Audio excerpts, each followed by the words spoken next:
Hello, hello, hello. Thank you for joining me today for the last day of the regular season. We've got some tight playoff races and a couple records to look out for. So keep that in mind. Um, I believe so. We don't have any scheduled games for today. We'll just kind of be jumping around looking at uh, whatever looks interesting, important. All the stuff that we want to make sure that we don't miss if it happens. Record wise, we have two minors records that are possibly going to be broken today. One of them is the stolen base record from Tonkmado. The modern record is 94. Tonkmado is at 91. And the other one is the all-time single-season home run record in the minors. Kota Mizushima is at 33. We could see the record is 36, so it needs three to tie, four to take it for both of them. In the PBE, we just have one record, and it's total triples in a season. Avant Essence is at 12. The record is 14. Maybe a tough uh, getting getting two triples in a sim is not the easiest thing in the world, as can be seen averaging like a little bit under one a sim, but you never know what happens. So we'll keep a lookout to see if Essence gets a triple in. See if we need to be looking out for the 14th triple of the year for Essence. Playoff race wise, Legends have a bit of a tight one. The Sloths are at 49 wins, and the fourth place team right now is the Voyagers at 52. So that could be one that we will be keeping an eye on as we get closer to the end. But a three-game gap with this far in the season is not super likely to happen, but we've seen some crazy playoff runs to make the playoffs. On the Legends side, the Toros are third with 61 wins. We have 57 for the Apex and the Rougarou, so we have a very tight Champions Conference race. Just a five-way race, and likely just going to be between Indy and New Orleans to see who will take that fourth slot. So likely we will be tuning into those Rougarou or Indy games later on as we get towards the end of the sim. Um, but yeah, in the minors, we have. Looks like the Bears have a four-game lead on the seventh place slot, so we might not have any tight minors races, but we can always check and see as we get on. I think to kick it off, I will do a quick sim, and then after that, we'll watch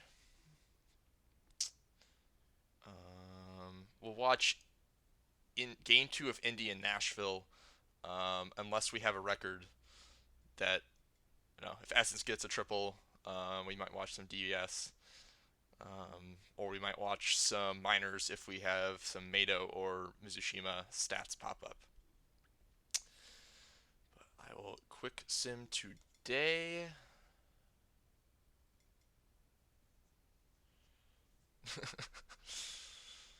um, Hit a save. Yeah, and Arana sweet. I guess yeah, the Bears have the Ranas. It's gonna be tough for them to uh, not clinch that sixth spot today. Boise wins 4-0 over San Antonio. The star of this game was Tommy Callahan, two hits, two RBIs, and a home run. Phantom gets the win, Tatum the loss, and the Phantom is the player of the game. The Voyagers take down the Surge. That makes that we the Legends is now separated only by two games for three teams. So um, yeah, I don't have the total all the math, but Chaotix is saying that Buffalo clinched even with the loss. So I'm assuming since the Sloths lost, Buffalo cannot will make the playoffs, ending a pretty long drought, I believe. But the Voyagers beat the Surge 2-0. Makes that Legends East, very interesting with OBX, Voyagers, and Buffalo all tight in there. New York was led by a starting pitcher who had 3 for 3, 2 RBIs, and a walk. Woods gets the win, Jones the hold, Moose Jr. the save for New York, Irons the loss, and P-Dub Woods is the player of the game. The Crabs take down the Aviators 4-3. Outer Banks led by Aria Harper, who went 2 for 4, as well as did get caught stealing. For Providence, they were led by Southworth, who had a double, and McKenzie, who had a home run. McKenzie went 2 for 4 with 2 RBIs. Doctor gets the win, Alessio the save for Providence, Ji Woo the loss, and J. Doctor Jr. is the player of the game. Vancouver beats the Pathfinders 6-4. They were led by McLovin Jr., who went 3 for 4, 2 RBIs, 1 run. Strange had 3 hits. Phillip and Foncaliente both had 2. McNeely was the star for Toronto today. 3 hits, 4 at-bats, 2 RBIs, and 2 runs scored. A miss gets the loss in relief for Toronto. Max Velo, the blown save. Holy sheet, the win. McLovin Jr. is the player of the game. On to the champions, where Nashville takes down Indy 5-3. Believe that clinches the division for Nashville. Nashville had lots of bats with 2 hits. Sakodu, DeVille, Cove, and 43 1/4. 11 hits total in the game. For Indy, they had lots of 2-hit performances as well. 12 total hits. Enderman, Alou, catcher Scudder, Rosenthal, and Gagne all had 2. LeBeau gets the win for Nashville, Ball the loss for Indy, and Ichabod Cranepool is the player of the game. Detroit beats Lunar Base in extra innings in the 11th. 7 hits for Detroit, led by Donuts out of the 8-hole, 2 for 4 with an RBI. For Lunar Base, 2 for 3 day for Walker Texas Ranger with an RBI and 2 walks. Belfour gets the win and blown save for Detroit. Nudes the save for Detroit. Hangman gets the loss in relief for Lunar Base, and Strider is the player of the game. Death Valley takes down Seattle. That may clinch the division. I'm not totally sure. But they were led by Bass Reeves, who went 3 for 5 with 2 runs, as well as Lawn Gnomes, who went 3 for 4 with 2 runs, an RBI, and a walk. Seattle, 2 for 4 day for Bradley Wellerman with 2 RBIs. Rusi gets the win in relief for Death Valley, Rivers the loss for Seattle, and Ted Giannoulis is the player of the game. And for Cancun, a 6-3 win over the Rougarou.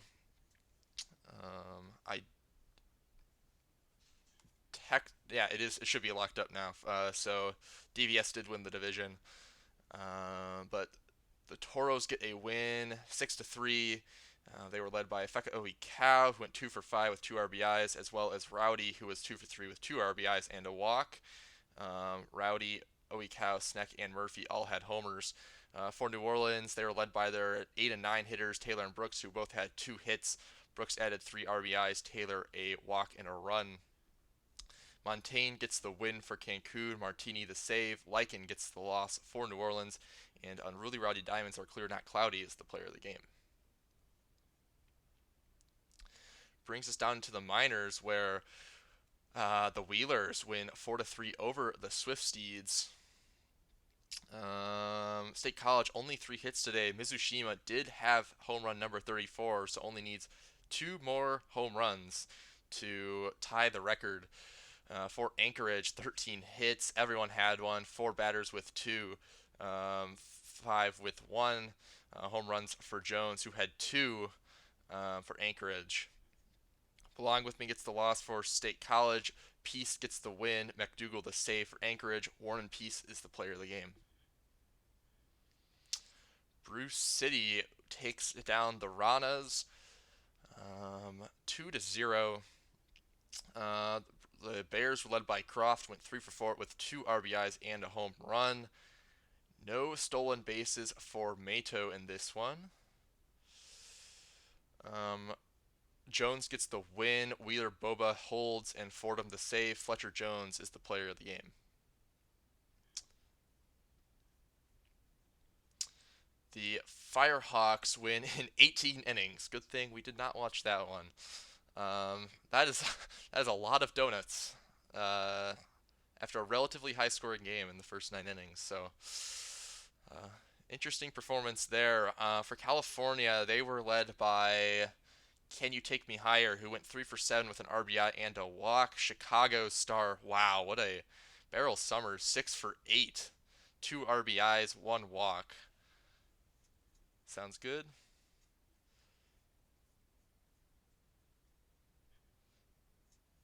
No worries, Max.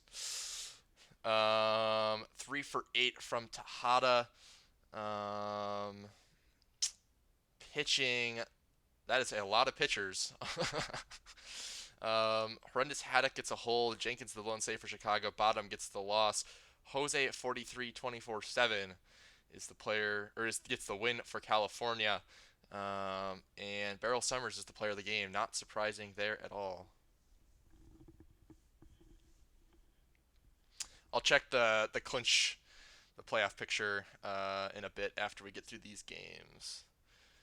The Lemurs take down the Hepcats 3-1. For Kansas City, they were led by Lincoln Mercury, who went 1 for 2 with 2 walks and a double. For Louisville, Alpha Nerd went 3 for 4. Richards added in a home run. Only scored 3 runs but had 10 hits. Sminius gets the loss for Kansas City. George Braxton, the complete game win with only 1 earned run. George Braxton, no surprise, the player of the game. And then Florida takes down the Dillos, 60th win of the season for the Dillos. 3 for 4 day for Walterson, 3 for 4 day for von Kreistelhauser. For Florida, we had a 3 for 3 day from Dinger, 3 for 4 day from McLeod. Jackson had a homer. Summers gets the loss and blown save for Amarillo. Komtowski gets the win. Georgius the save for Florida. Dexter Jackson is the player of the game. Hello, Max. Get my Discord. Think we should be set there. All right.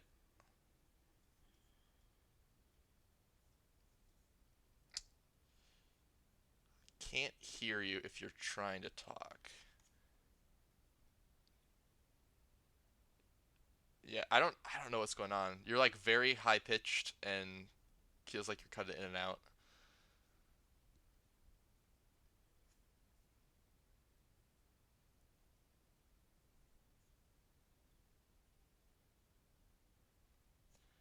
Here. I'm gonna keep going. I will, if you want to just keep talking, I'll let you know when I can hear it, and then we can troubleshoot if we need to.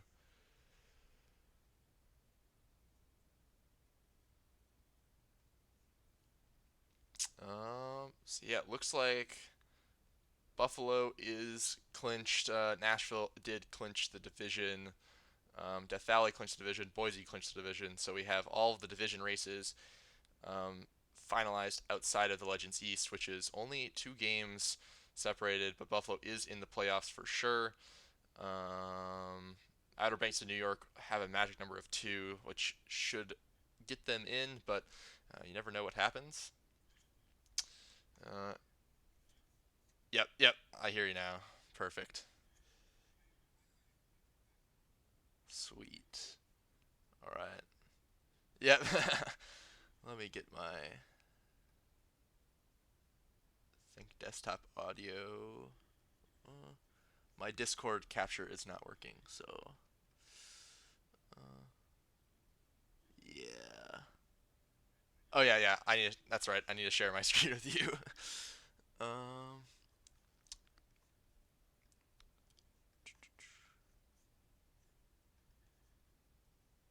I just need to add an input capture for Discord because mine is not.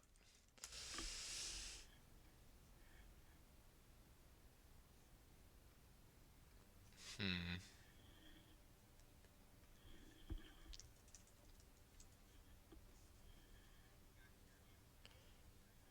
Yeah, I think so.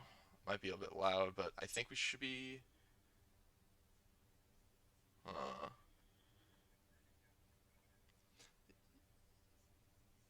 maybe? It only looks like my voice is going through Discord, which makes no sense.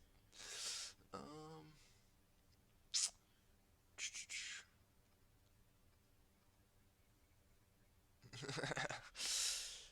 Yeah. Don't think it's your fault, but hmm. Yeah, and I trying to.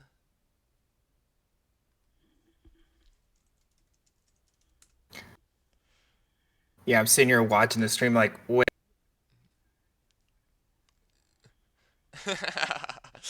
Yeah, no worries. I think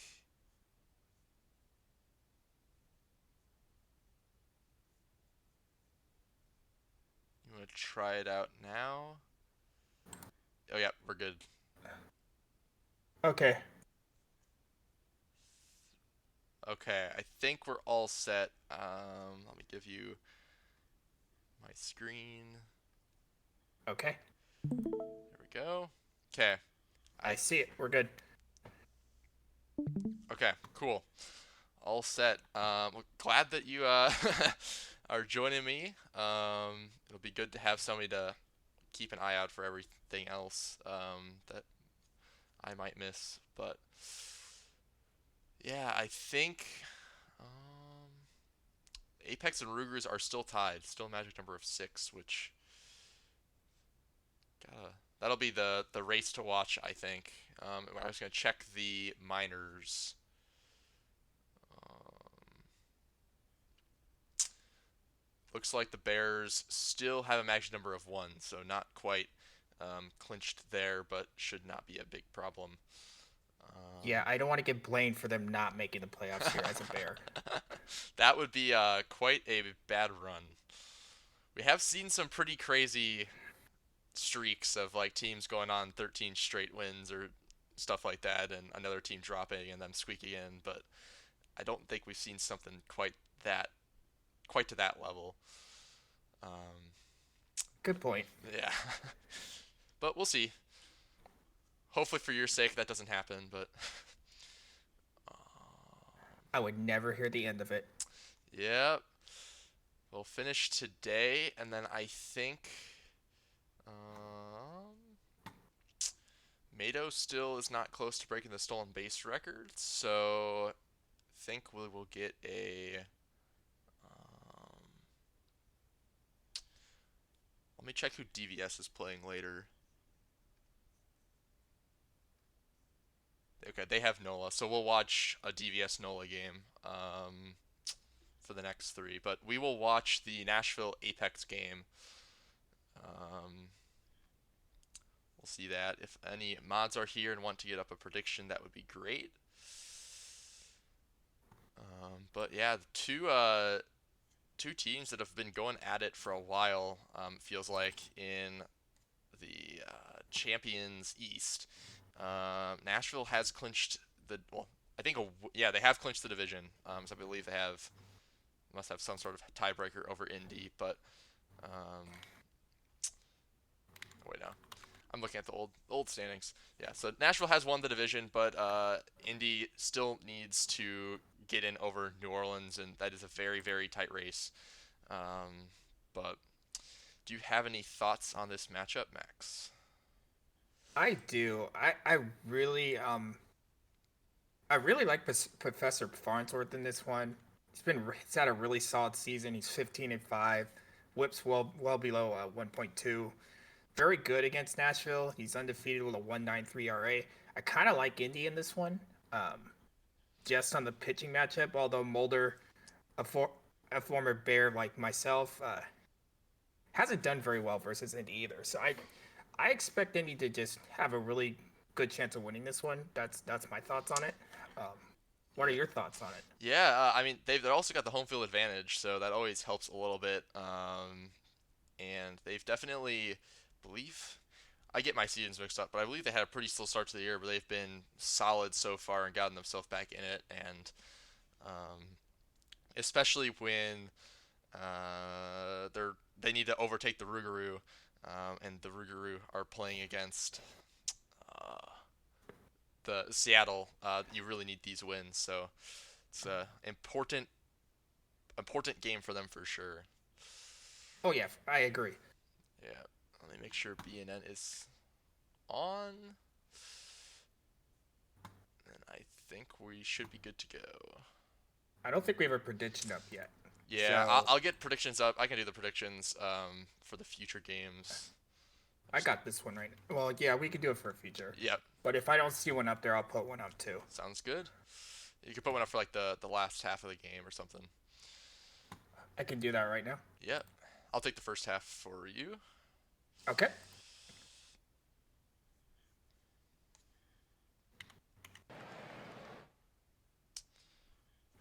All right, Sakudu leads him off with an infield single. Um, Good start for Nashville. DeVille pops out to the center fielder. Oh, BNN is not. It's not on. There we go. All right, now we're good. And Cove strikes out to end the inning. Apex faced the minimum, but we'll see Indy's half of the inning here. Enderman leads them off and grounds out to the shortstop, Alou. It's a high fly ball, but it will be caught by the right fielder. Fernandez hammers it to center field, but it'll line out to DeVille. The Apex go down 1-2-3, heading to the top of the second now. Love grounds out to the second baseman. Andrews Jr. lines out to the second baseman, and 43 and a quarter lines that down the line, drops it in for a single. So a two-out base runner for Nashville brings us up Momspooner. And Momspooner will line out to end the inning. Second hit of the game for Nashville, but they can't push him across. We'll get car crash here for Indy with a high fly ball to the center field. Center fielder will catch it. Catcher Scudder gets them on the hit column. First hit of the day for the Apex. It's a single up the middle. Callahan hammers that to right field. That one's gone. The Apex take a 2-run lead off of a Harry Callahan home run. I can't see your screen. It's still on the matchup screen. Interesting. Gagne will line that down the line for a double. Let me.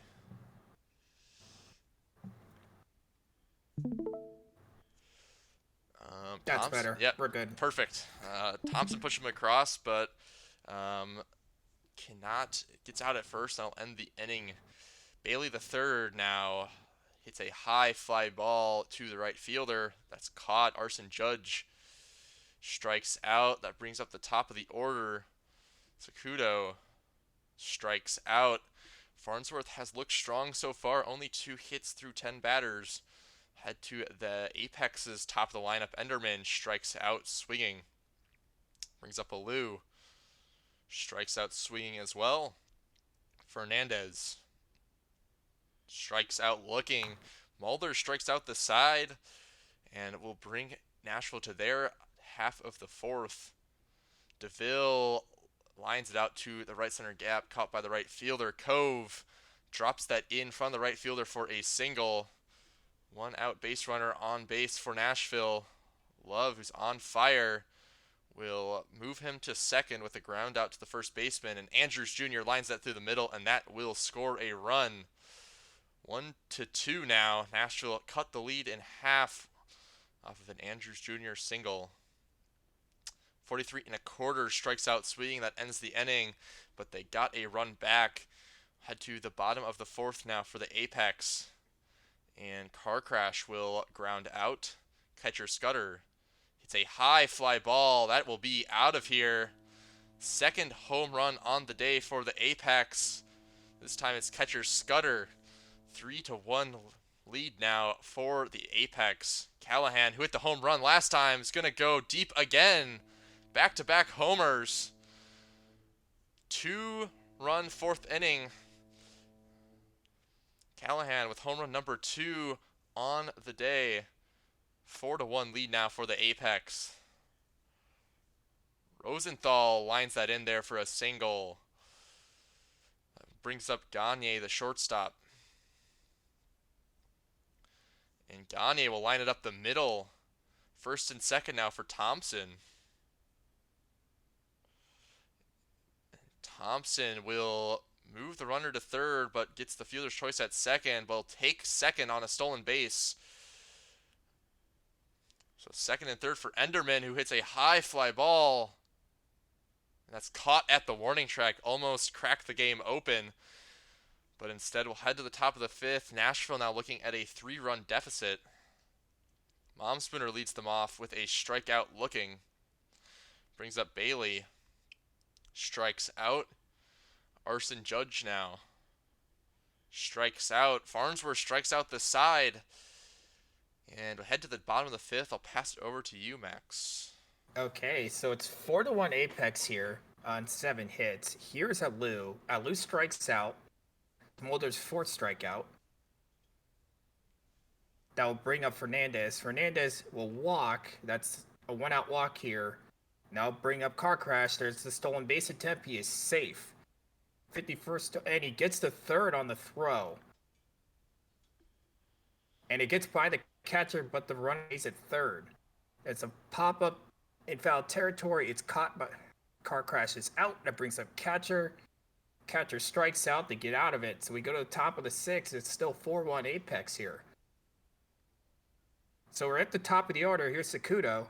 And that's a base hit into the corner. That should be extra bases. Sakudo heading for second. He'll be safe with a stand-up leadoff double. Here's DeVille. The stolen base attempt. He is safe easily. So runner on third here for DeVille.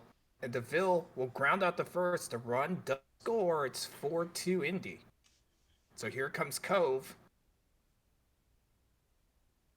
Cove strikes out. A strikeout for Farnsworth here, and that will bring up Love. Love, high fly ball to center. Does this have enough?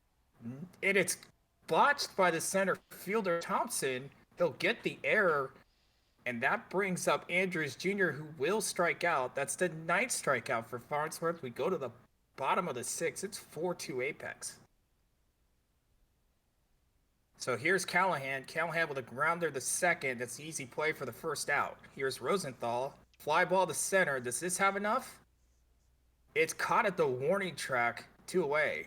And then here's Gagne, and that's a diving catch from the center fielder, DeVille. We go to the top of the 7th. It's 4-2 Apex. Calm Chicken in for pitching, and he's not calm after this. It's 43 1/4. Comes in with a leadoff double. That will bring up Momspooner.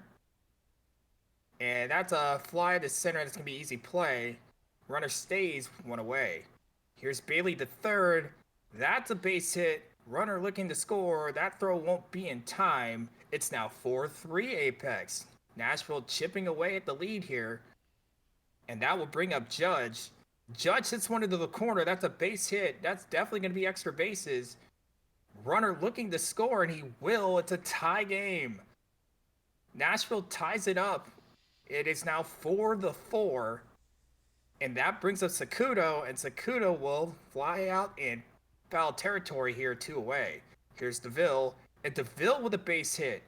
Runner looking to score. No throw, home, and Indy falls up. Indy makes it a 5-4 deficit now. And Cove will strike out. So Nashville scores 3 in the top of the 7th and now takes a 5-4 lead on Indy, making me look bad in my earlier prediction. Here is Jazzy Thompson. Thompson flies out the center, 1 away.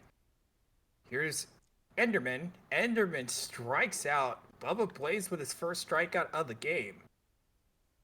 And that brings up Alou. And Alou with a fly to left. That's not going to have enough. And it goes to the top of the eighth. It is 5-4 Nashville here with the middle of the order here with Love. Love, who's been on a tear with a base hit. Leadoff single for Love brings up Andrews Jr. Andrews Jr. will get into the 6-3 double play. That's two away. And 43 and a quarter strikes out. So we go to the bottom of the eighth. It's 5-4 Nashville here as they came back from an early 3-run deficit. Here is Fernandez. Fernandez will lead off walk here, so the tying runs on for Car Crash. Car Crash flies it to second base. That is one away. Catcher lets Fernandez steals second. And there's the base hit. Runner looking to score. The throw home is not in time, and it's a tie game at 5. One out still. It brings up Callahan, the 231 hitter, and he pops up to the catcher, and that will bring up Gagne. Gagne, the throw to first, not in time, and he will strike out. So we go to the top of the ninth here. It is 5-5. Mom Spinner with the base hit up the middle. Calvin Ball in the pitch, continuing his second inning of work. Here's the attempt for second. He's out by a mile. Catcher throwing out his 40th runner this season brings up Bailey the third. He flies out to center. That's a quick 2 outs. And here's Judge, the hero from earlier, and he will foul out the third. So we go to the bottom of the ninth. It is 5-all. Can Indy walk it off here? Here's Gagne, strikes out, or Gagnon, whichever you want. Here's Thompson. Thompson, base hit against the shift. That's a 1-out single. Go ahead, runs on for Enderman. Enderman, ground ball to third. They will get the force at second. No throw to first. It brings up Alou. Enderman will steal and go to third on the bad throw. So the go-ahead runs 90 feet away for Alou. Alou will hit it into the air, but it goes nowhere. So no hits in that inning. It's under 2.5. We go to the top of the 10th. It is 5-5. Fly ball to left, and it's caught. Here's DeVille. That's an easy second play there. Nice play from the first baseman. And here's Cove. First baseman getting a lot of work there. That was a quick 1-2-3. We go to the bottom of the 10th. It is 5-5. So here's Fernandez. Fernandez will walk. Leadoff walk here. Brings up Car Crash. Fernandez will probably try to steal. No, he does not. It's a back-to-back walk. And that brings up catcher here with runners at first and second. De Los Santos is struggling. He has walked the bases loaded. That is ball 12. And it gets by the catcher, and Indy will win this game 6-5 in the 10th. What a wild finish here. Yeah. As Indy blows the 4-1 lead and comes back and wins it in the 10th. Never like to see those walk-off pass balls. Always unfortunate. Nope. The walk-off pass ball. Who had that on their bingo card? So, with that, Indy wins. They go to 58-46. Sakudo gets 2 hits to lead Nashville. DeVille had 2 RBIs. Catchgoder had 3 hits, 2 RBIs. Callahan had 2 hits and 3 RBIs. Sakudo stole his 79th base. Enderman stole his 72nd. Fernandez had 52 stolen bases on the season after he got 2. As for the game itself, Farnsworth did his job. He had 9 Ks, no walks, allowed the 2. But Chicken blew the save, but McFlourish gets the win. LeBeau blows the save, and De Los Santos gets the loss. Catcher Scooter is your player of the game. Also, 43 and a quarter had 2 errors, but nobody was looking. Wow, that was a game. Nope. I got all the exciting stuff after it was 4-1. Yeah, it was a good comeback, and then just unfortunate way for the game to have to end. But Yeah, that's fair. yeah, I was hoping you have a walk-off homer or something, but could not get it. The Sloths, sticking in their quest to try and make the playoffs. They won 50 or they won 14-3 over the Raptors. They were Raptors were led by Ziegler and Napatit, who both had one hit, one RBI. Ziegler had two walks, Napatit one. Both of them scored as well. For San Antonio, Woofington Jr. 3 for 5 day with two RBIs and two runs. Artemis Ardia gets the win, 8 innings, two earned runs for San Antonio. Namanon the loss for Boise. Artemis Ardia is the player of the game. The Voyagers defeat the Buffalo Surge 7-3 with 4 runs in the fourth here. Uh, New York led by 2 hits by each Angel pitcher, Skatos and Hidari. Skatos and Hidari each had two. As for Buffalo, they got 2 hits from Thriller and Keeley and Tomlin. RBIs each from Keeley, Splurger, and Tomlin. Angel got to 100 stolen bases this season with 2 stolen bases. The winner is Patey, goes to 10-10. Quality start, 3 earned runs in 7 2/3. The loser is Whiskey, who might need Whiskey after this start. 3 2/3, 5 earned runs. Falls to 10-12 and has a 7.03 ERA this season. Ouch. And the player of the game is Mo Skatos. Go to Providence, where they'll take down the Aviators 8-4. 2 wins for Providence here over the Aviators. For OBX, Faker and Harper led the way. Both had 2 hits. Faker had 2 RBIs and a walk as well. For Providence, 3 for 5 day from Goose, who led the way. Had a double among those hits. For Outer Banks, Schramm gets the loss, James the win, and Sad Faker is the player of the game. The Vancouver Vandals defeated Toronto 8-7 despite the run at the top of the ninth from Toronto. Vancouver was led by the 3 hits of Val Caliente and Walker and Phillip. Burgers had 3 RBIs to lead the way for Vancouver as well. As for Toronto, McNeely had 3 hits, Alou had 3 hits and 2 RBIs. Dawson had 2 RBIs, including 2 home runs to get to 20 home runs on the season. As for the pitching, Bernard gets your win. He's 10-10. McIntosh gets the loss, falls to 6-7. Didn't get out of the second inning with 6 earned runs. And Velo gets this save, 13th of the season. And your player of the game is Enrique Caliente. And then we have the Apex. We did that game. Space Rangers take down the Demons 5-4. For Detroit, Valor Jr. led the way, going 3 for 4 with 2 runs. Lunar Base was led by Slamson in the 9 hole, went 2 for 3 with an RBI and a run scored. For Detroit, Claudette gets the loss in relief. Gosman the win in relief for Lunar Base, and Aaron Ford is the player of the game.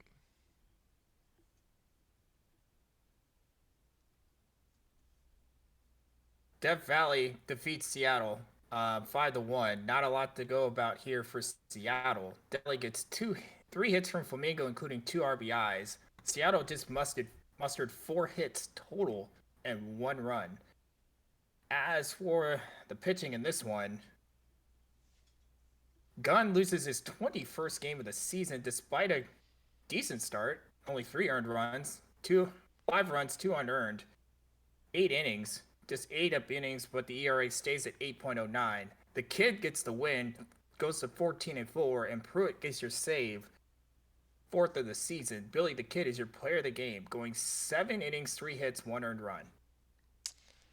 Yeah, I think Stun Gun is trying to get his way up on those loss leaderboards. So, At least he won't lose 30. yeah, well, he's I don't know. I don't actually remember what the top 10 mark is, but he's getting up there. Um, Only has one more start left though. So the Rougarous walk it off against the Toros off of a double from Manuel Bang in the bottom of the 11th. For Cancun, they were led by Errol Cove went 2 for 5 with 2 runs and an RBI in the 8th spot. 10 total hits for the Toros. For New Orleans, they were led by Bullworm, who went 3 for 4 with 4 RBIs and a walk, um, including a home run and the double that we talked about earlier. Martini gets the loss for Cancun, Cowgill a blown save, Samidi the win for New Orleans, and Alaskan Bullworm is the player of the game.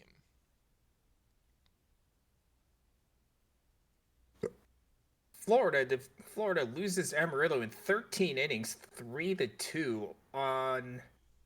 And what was a wild game is they both scored in the 12th, and then Amarillo scored in the top of the 13th. There were 28 combined hits, including 3 hits from Hughes and War Smoke for Amarillo. My As bad. as for, geez, can you go back up for a little Oh bit? yeah, my bad. They win on a huge run scoring single off Bauer to get the win. Florida got 3 hits from Hawkins, 2 hits from other Florida hitters. Just couldn't score runs across the plate. As for the game itself, Mann gets the win, 3-1. Award gets the save, third save of the season, and Bauer gets the loss. He falls to 3-3, and Taylor Atkins is your player of the game. Glad I didn't call that one. Yeah, that 18 innings so far today is the high. I'm glad I didn't call that one Oh either. yeah, that would not be fun. That would be a long game, especially if you got that second half, because you're just calling the entire game on your own at that point. It's fair. The Wheelers win 3-0 over the Swifties. 19 hits, but only 3 runs. Pizza Man led the way for the State College Bats, going 2 for 4. Anchorage was led by Toga, who went 2 for 3 with a walk. Infinity gets the loss for State College. Utef the win for Anchorage. McDougal a save. And Oilone Rock Utef is the player of the game.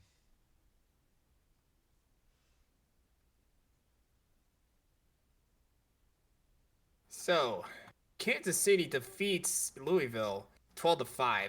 12 runs on 17 hits. Louisville only got 5 runs on 15 hits.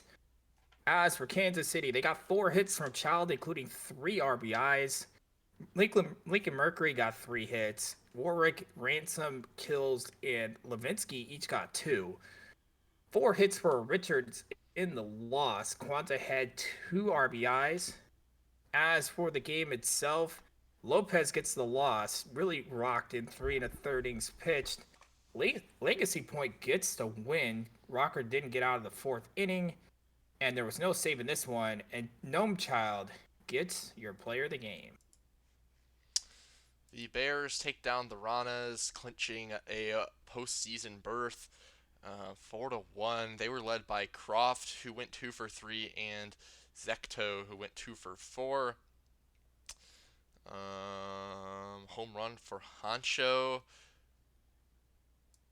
Tonk Mato, 2 stolen bases, so 1 under the minor league record for the modern era. Wolf gets the win for Bruce City.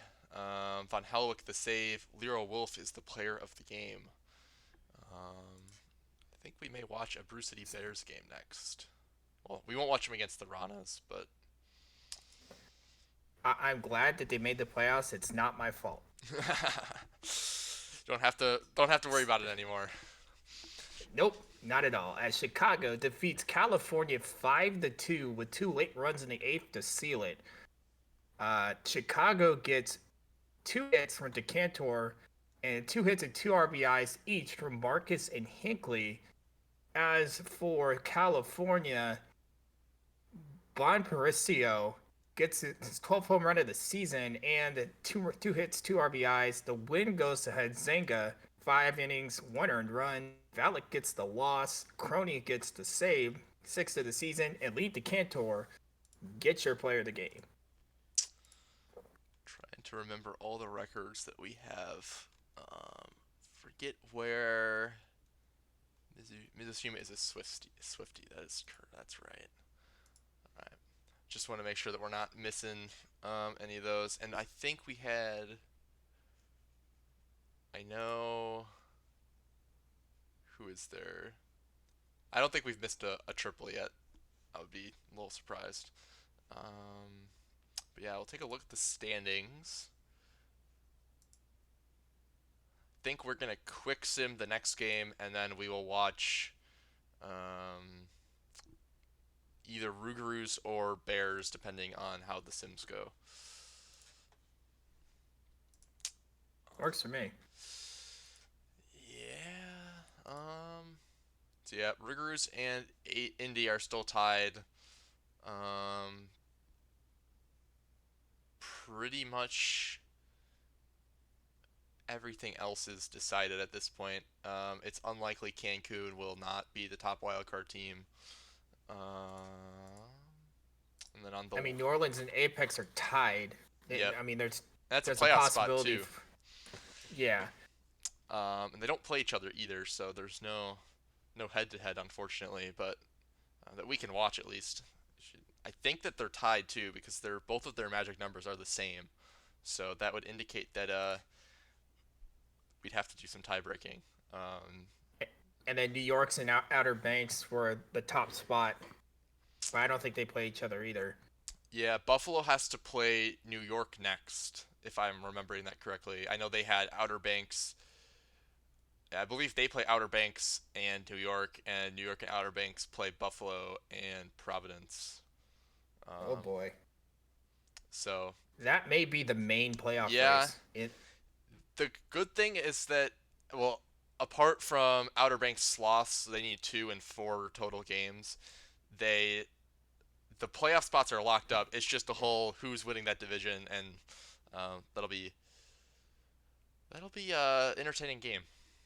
So, and then in the minors, I believe we have the playoffs are decided. We just have seeding left.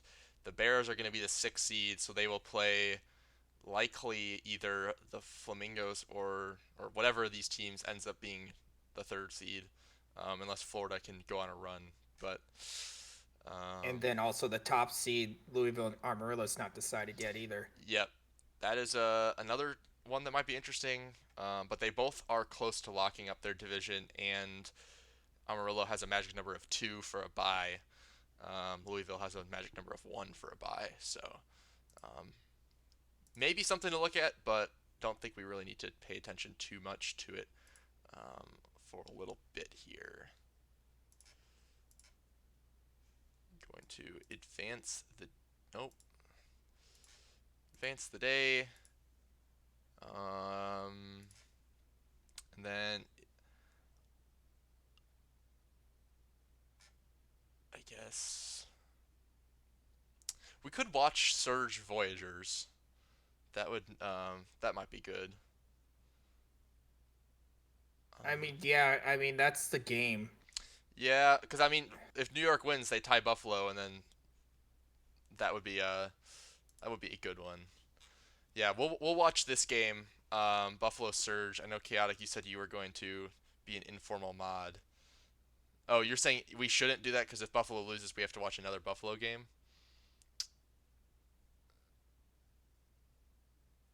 Oh,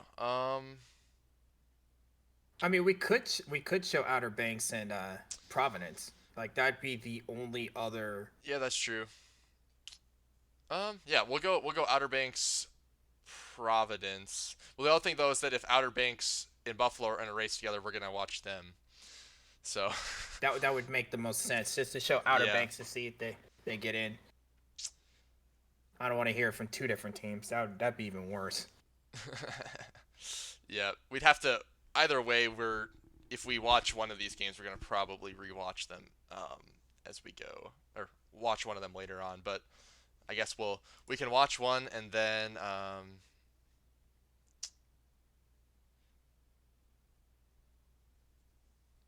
yeah, we'll go with this one and then we can see what oh yeah.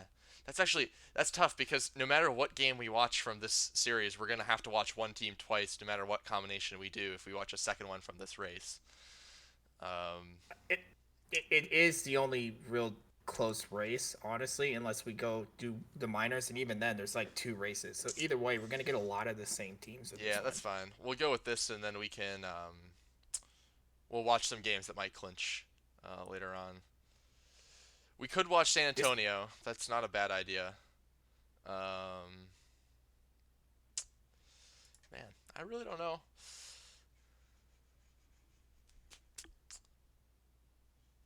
I mean, Boise does have some when it comes to seeding with Indy. I mean, we could justify Boise and San Well, Antonio yeah, because Boise's still tied with Indy. Might I San Antonio will get eliminated with a loss and Outer Banks win. So, um, let's do Boise and San Antonio. That way, we that three team race can be saved for tomorrow. yep, we can. Yeah, we can because we can watch two. Well, we can watch an Indy or a NOLA game, and then we can watch two games from this series in the back half, and then we'll watch this one now. So we'll go here, and then we'll get both Outer Banks and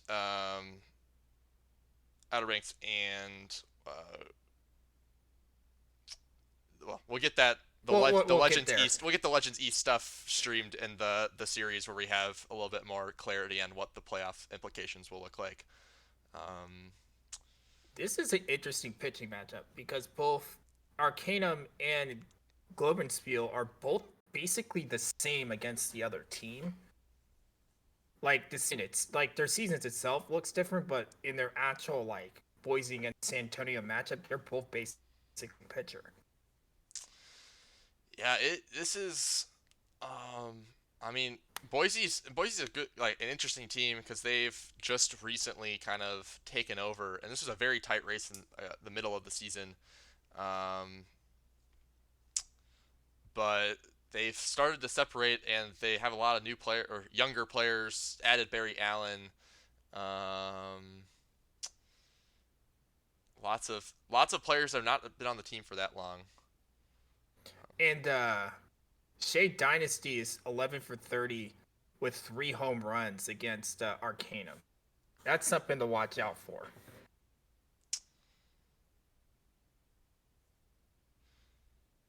Yeah. Bailey, you said you wanted to turn off BNN. I think that's a good idea, so we don't know. I We just don't know right away. I don't know. You have to have two matchups go the right way, and I don't really know if we want to be watching two games the same day and have a six stream game stream. I would just watch this game. We'll close out and then we'll just do tomorrow's games. That way, Yep. because either way, that 3 team race isn't going anywhere. Yeah, what we will get some OBX, and OBX will get streamed probably either the next day or the other following, depending on how this race goes. We'll definitely get them in there, and it's likely that we'd have to watch another stream game anyway to see them clinch, regardless. So yeah, Just keep going. You had the first half. I get the second. I'm sounds okay with good. that.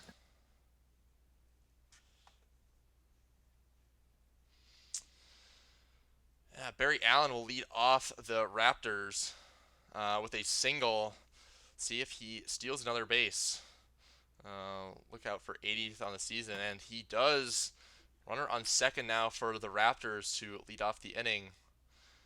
Ziegler grounds out, but moves Allen over to third, and that single will drive in the first run of the game for Boise. So, already a run on the board.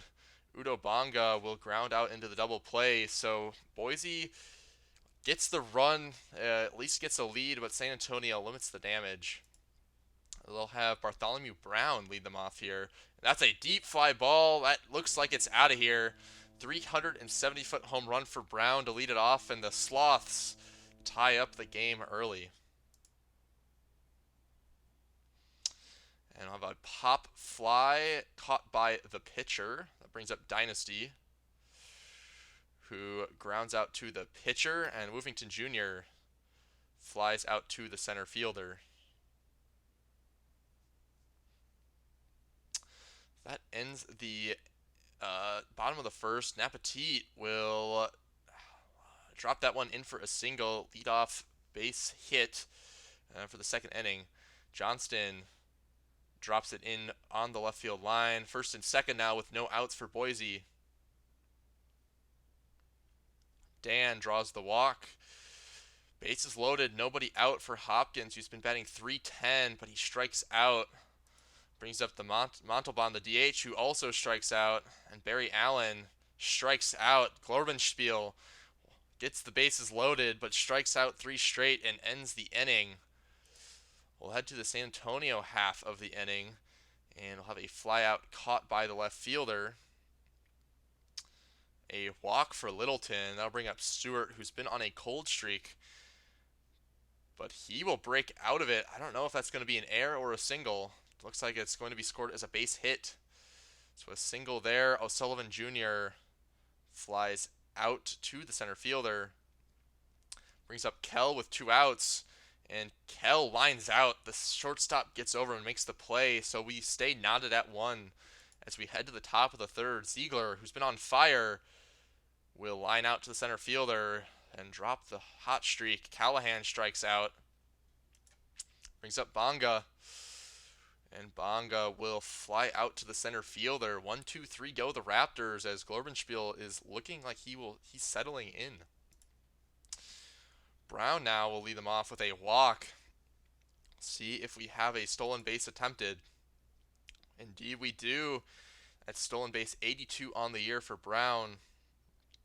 And a pass ball moving to third. So San Antonio's got a good shot to get a lead here. Marcus beats out an infield single.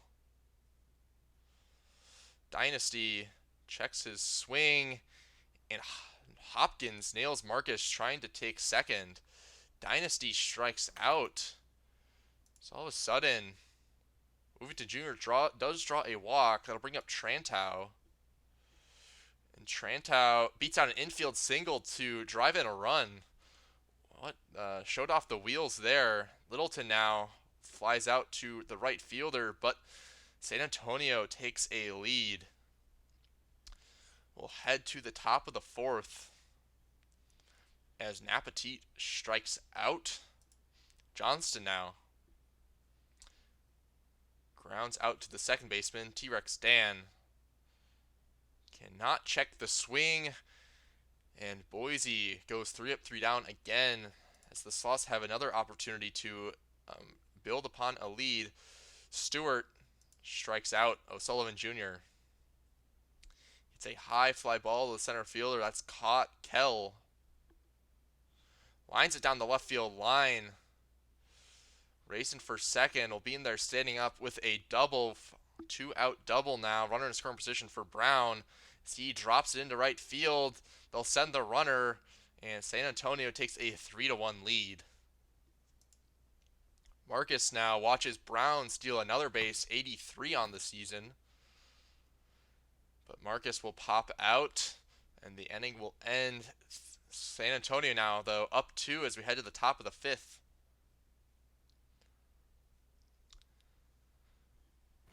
Hopkins grounds out to the second baseman. Montalban strikes out on a knuckle curve. And Allen strikes out. Glorbenspiel has been dominant so far since those first 2 innings. We'll head to the bottom half of the 5th. Hand it over to you, Max. Okay, so 3-1 here with Dynasty up. Dynasty will take the leadoff walk here as Arcanum, 4th walk of the game, brings up Wolfington Jr. and the ball gets by the catcher. Runner will advance here. So that will bring the next pitch and he strikes out. Wolfington strikes out. 3rd strikeout for Arcanum, brings up Tanto. And that is a fly ball to right, and it is drops for a base hit. 1-run scores. It's 4-1 San Antonio here as they are not done yet. That brings up Littleton here. Runner on 3rd. Fly ball to left. It's caught. No runner goes. It's 2 away. And that brings up Stewart. Stewart with a fly ball to center. That's not going to have enough to get out of it, but they do score a run as we go to the top of the 6th. The Sloths are up 4-1. Here's Ziegler. Ziegler flies out the center, and now I'll bring up Callahan.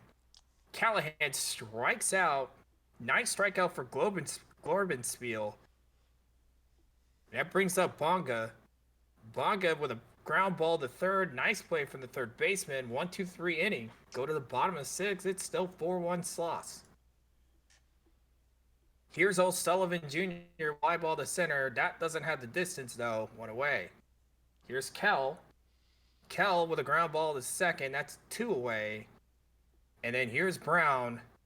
Brown is not going to do anything. As it's 1-2-3, we go to the top of the seventh. It's 4-1 San Antonio. Here is Tat. He walks. One away.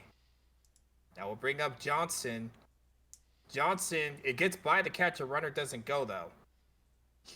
That's a fly ball to center, and that's more left center. It's caught. That brings up Dan. Dan will walk. So now there's runners at first and second. One out here for Hopkins. Hopkins hitting 308 with a fly ball to the right, and it is gone. Fly away, and it's tied up at 4 on a home run from Hopkins. 12th of the season for the catcher. Nathan Abel not doing well in the relief, and Rockman is immediately put into the game. Montalban flies out, and Allen with a fly ball, and that ball's gone. The bullpen falling apart for the Sloss. It's now 5-4 Boise on a home run from Allen, 16th of the season. And that will bring up Ziegler, and Ziegler will foul out. So 4 runs here for Boise in the top of the seventh, and it's now 5-4 Boise. I'm just bad luck for whoever's leading. Here's Marcus. Marcus strikes out. Arcanum's 4th of the game. He's now the pitcher of record for the win. Steele comes in and strikes him out. That will bring up Wolfington Jr. Wolfington Jr. with a deep fly to center, but it's not enough. 1-2-3 inning. We go to the top of the 8th. It's 5-4 Raptors here. Rockman stays in the game. Flies out the first for Callahan. Here's Bonga. Bonga lines out to the pitcher, and Napatet will pop out the second. So a quick 1-2-3. We go to the bottom of the 8th. 5-4 Raptors. Here is Tantro, and that is a fly out to short. Here is Littleton. Littleton strikes out looking. Frosty Steele's second strikeout. 2 away. Here's Stewart, and Stewart strikes out. So back-to-back strikeouts for Steele. We go to the top of the 9th. It is 5-4. ML looking for the close, and that is a ground out to short. Nice play from the shortstop. It brings up Dan. Dan flies out to center. And here's Hopkins. Hopkins with a base hit into the gap of right center field. And here is a triple for Hopkins. That's the tying run over third with 2 out. Can Montalban come through? The ex-Brewer, he pops out to third. So we go to the bottom of the 9th. It's 5-4 Boise. Steele looking to close this game out in what would be the 3rd inning of work for Frosty Steele. Here's Kell. Kell walks. That brings the tying run for Brown. Bartholomew Brown strikes out. Last chance here for Don Marcus. Marcus strikes out, and Boise will eliminate the Sloth's hopes for a postseason as they win 5-4 with 4 runs in the 7th. That is a tough loss for San Antonio. Both teams get 7 hits. Boise wins 5-4 on the 3-run home run from Abel, and then the solo home run from Allen. Not a lot else here. Brown got 2 steals to get to 83. The winner is Arcanum, 12th of the season. Bakugo gets the save, 17th of the season. Abel blows his 8th save of the season. Rockman will get the loss, though. Drops to 4-5, and Globenspiel, no shocker there, gets your player of the game. Rough outing for Glorbenspiel. That was a very dominant performance, and did not fish out the win. Does look like we had a Crabs victory, though, so San Antonio's hopes are not quite over. So I believe the Outer Banks had a magic number of two. So still alive, if my math is correct. Um, Buffalo takes down the Voyagers, getting a two-game lead on the division now. Um, for Buffalo, they were led by Thriller and Splurger, who both had two hits. Tomlin and Thriller had homers. New York was led by four batters with two hits. Angel, Taz, Skatos, and Teggy. Angel had a home run. Westbrook gets the win for Buffalo. Jones a hold for New York. Agreement a loss and blown save for New York. Chris Angel is the player of the game. Guys, this is not my fault. Providence defeats Outer Banks 8-7 with 5 runs in the fifth and the sixth to basically put it away. The late charge in the eighth. As for Providence, they got 3 RBIs from Goose, including Goose's 34th home run of the season in the first inning off Kelly. 4 hits for Southworth as well. As for Outer Banks, they got a balance attack. 4 people with 2 hits. The win is the Poston. The loser is Kelly. I had a bad outing, sorry guys. And player of the game is Mark Southworth. I just wanted to throw that out there. So it's always bad outings, but looks like we have a 4-3 win from the Vandals over the Pathfinders. Pathfinders were led by Dawson, who went 2 for 4 with an RBI. Vancouver was led by Burgers, McClellan, Mander, and Lansdell. All had 2 hits. Random gets the loss for Toronto. Clapp the win. Sheet the hold for Vancouver. Clapp is the player of the game.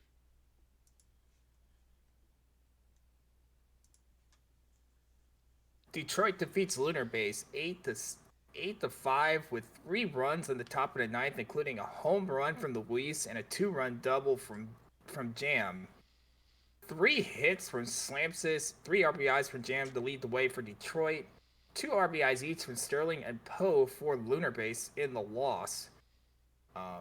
Slamsis hit their 25th home run of the season. As for the pitching itself, Belfort gets the win. 10th win in relief, by the way. Strong season from Belfort. The loss goes to Iceman, who blew their fourth save of the season in the loss. And Slamsis is your player of the game. Yep. Indy takes down the Stars 3-1. Nashville was led by DeVille, who went 2 for 4 with an RBI. On the Indy side, Fernandez went 2 for 3 with 2 runs to lead the way for them. Catcher Scudder had 2 RBIs. Stoner gets the loss for Nashville. Ortiz the win for Indy. Luna Jose Rodriguez Ortiz is the player of the game.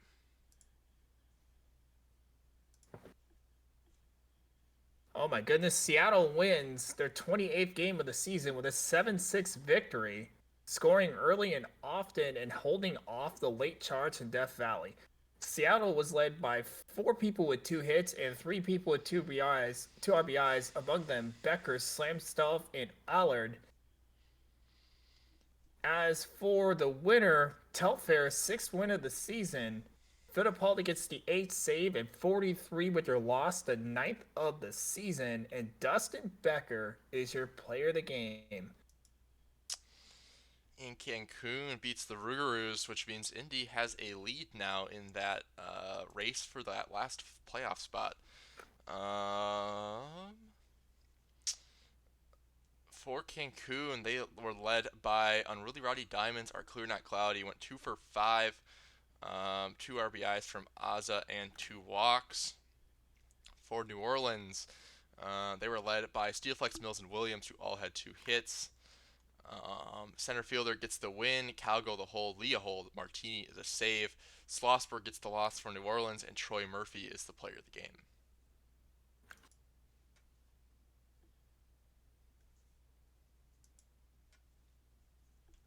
Puerto Rico defeats Bruce City 7-5. Puerto Rico scored 5 in the third, scored 1 in the fifth and seventh to put it away. As for Puerto Rico, they got 3 hits and 2 RBIs from Stop. Two hits and two RBIs from McThick. Doesn't look like anything else on the hitting side. So your winner is Barry, seventh in relief, three shutout innings. Barry with your the other Barry with your save, and John with the loss falls to 3-9. Tough break for John. Backstop is your player of the game. Yeah, especially I mean 3.92 ERA is not bad.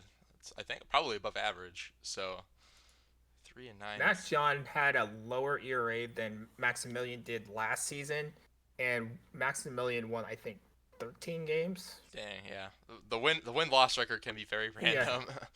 yeah, it is very random. KC takes down the Lemurs 3-2. They were led by four, who went two for four.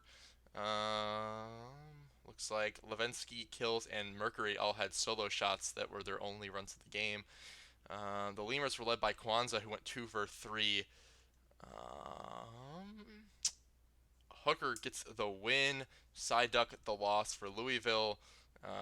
McKinley gets the save for the Hepcats, and Stuart Hooker is the player of the game. Anchorage defeats the Swift Steeds 10-8 on a way of 9 runs in the eighth. Ouch. That hurts. Three hits for Borbrist, two RBIs each from Como, Webb, and Backel for Anchorage. Four hits for Cordell, three RBIs for Mituzima. Your winner is Benitez. Your loser and blowing their sixth save of the season is Caspace. And Bandit Healer is your player of the game. 9 runs in the eighth. Yeah, I believe Mizushima had home run number 35, so one away from tying the record. We'll keep an eye out for that. Got 3 games to do it. Cali will take down the Kingpins 4-2. They were led by Johnson the third, who went 3 for 4 with an RBI and a run. For Chicago, Cheech went 2 for 4 with a run and an RBI. California, the win goes to Summers, who gets the blown save win. Yosh gets the loss for Chicago. Chuck Nasty is the player of the game.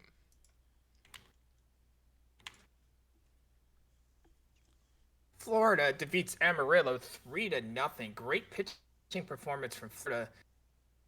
And a late 2-run home run for Hunter puts it away for Florida.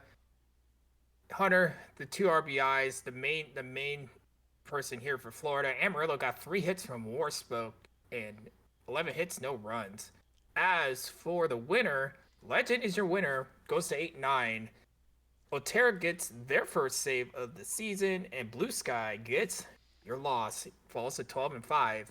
And Legend is your player of the game. That concludes this day. For minors, Florida did win, so they are closing in on sneaking into a potential bye. So we have that's probably the only thing that really is up for grabs in the as far as the minor standings go. Buffalo very close to clinching the division now. And yeah, then Indy was 1 game ahead. So finish today. We'll head to today. I'm just going to. We'll see. So yeah, we have Outer Banks, Surge, Boise, Toronto. I believe we'll watch this game right now. This has a lot writing on it for OBX. So if Yeah, I OBX gets agree. the win, that's the clinches them the playoffs. Also, a loss, I think, means the Surge win the division too, or it makes it tough. New York would have to sweep the Crabs, and it would get them very close. So watch that, and then we'll look at either. Um, I mean, let's see. I mean, Nashville's facing Detroit. There's yeah, this is well, the other game that we would probably watch because we already watched Indy. So if there's still a series in New Orleans, um, if New Orleans still has a chance of catching Indy, we can watch this game That after makes that. sense. I'm gonna Um, defer to you in that situation. yep. And then other than that, then we might watch. We could also watch the Bears because there's the potential stolen base record. I didn't. Did you see a stolen base on that game? I did not. Okay. I Not one of significance. No. Yeah. I did not see a Tonkmato stolen base. I didn't check very thoroughly. I kind of forgot to, but yeah, hopefully we're still good on that. But yeah, this is a important matchup. Obviously, Buffalo's kind of shocked the PVE now in the driver's seat to win the Legends East after it's been a while since they've made the playoffs. Unless they made it last season, and I'm Kaufman's been very good against Outer Banks, the former teammate of mine. Uh, Not liking it as an aviator here. Hopefully, LeSwift has some success against Kaufman, going 18 for 40 with 5 home runs against Kaufman in their career. Um, but it's not a favorable matchup for Outer Banks in the pitching side. I don't yeah. know how you feel Kaufman has about it. been great this season.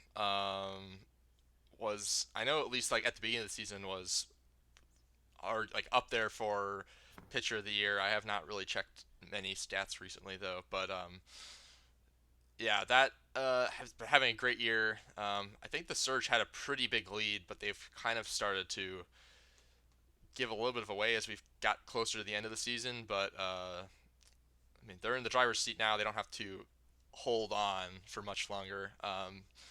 Really just need one win here to likely seal it up. But they have not made the playoffs since 2062, and we're in 2068. So this would end a 5-year playoff drought. This Um, is also what I understand. If they win their first division title, oh, really? I can. Yeah, you're correct. They have only ever gotten second.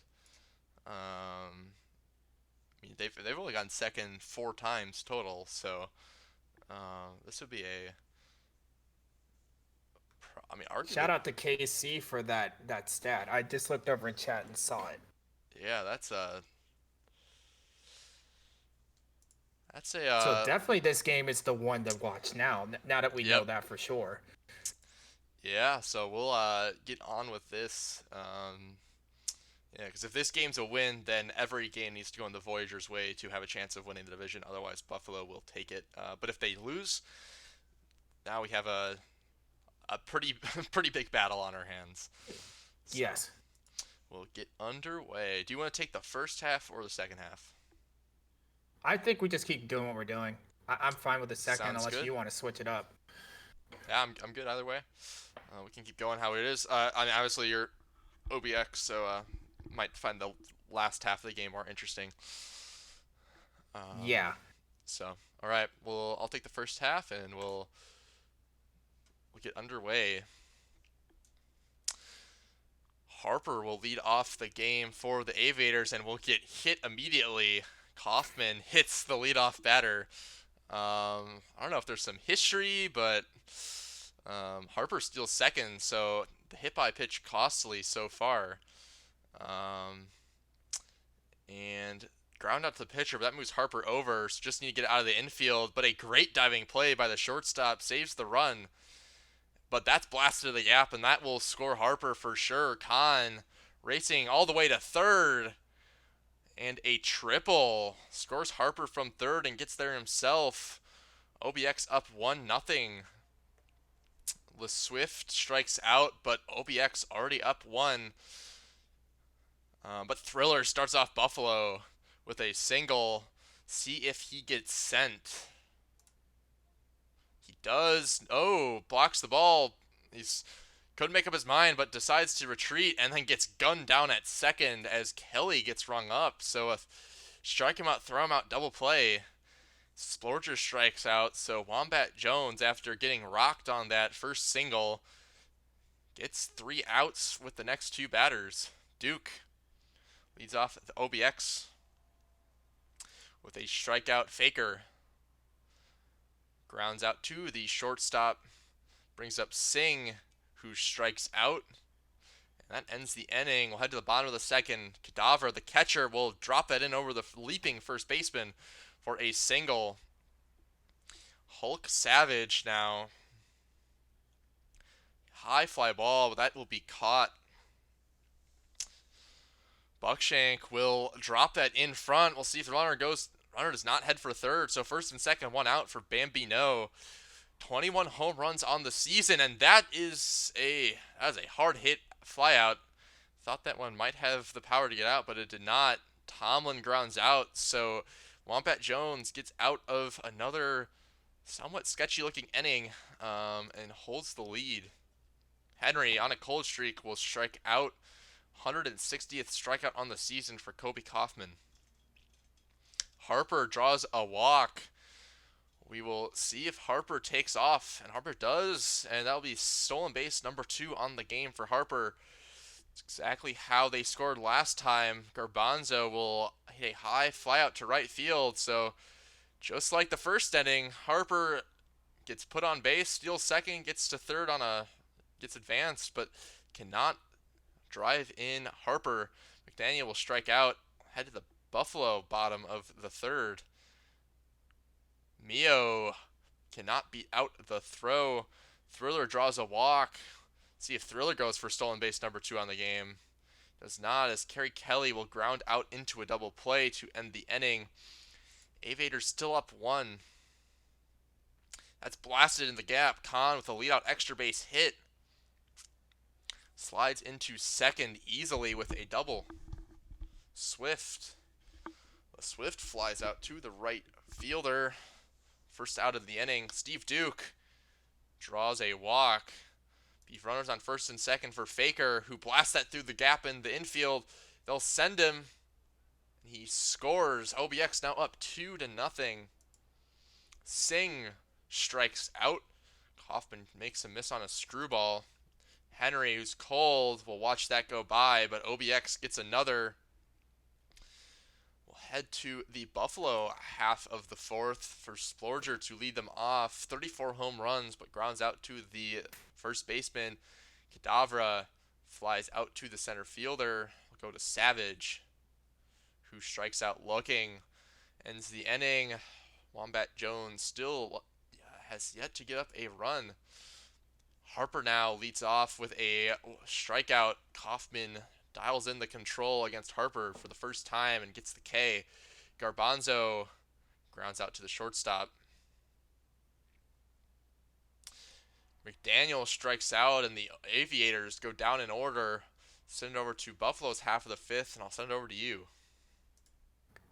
Big pitching duel here. Here is Wombat Jones pitching. Buckshank grounds out. Here is No gets no swing on that one. Strikes out as well. That brings up Tomlin.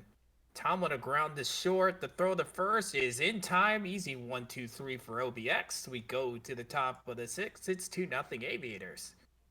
Kaufman, 10th strikeout of the game as he strikes out Khan.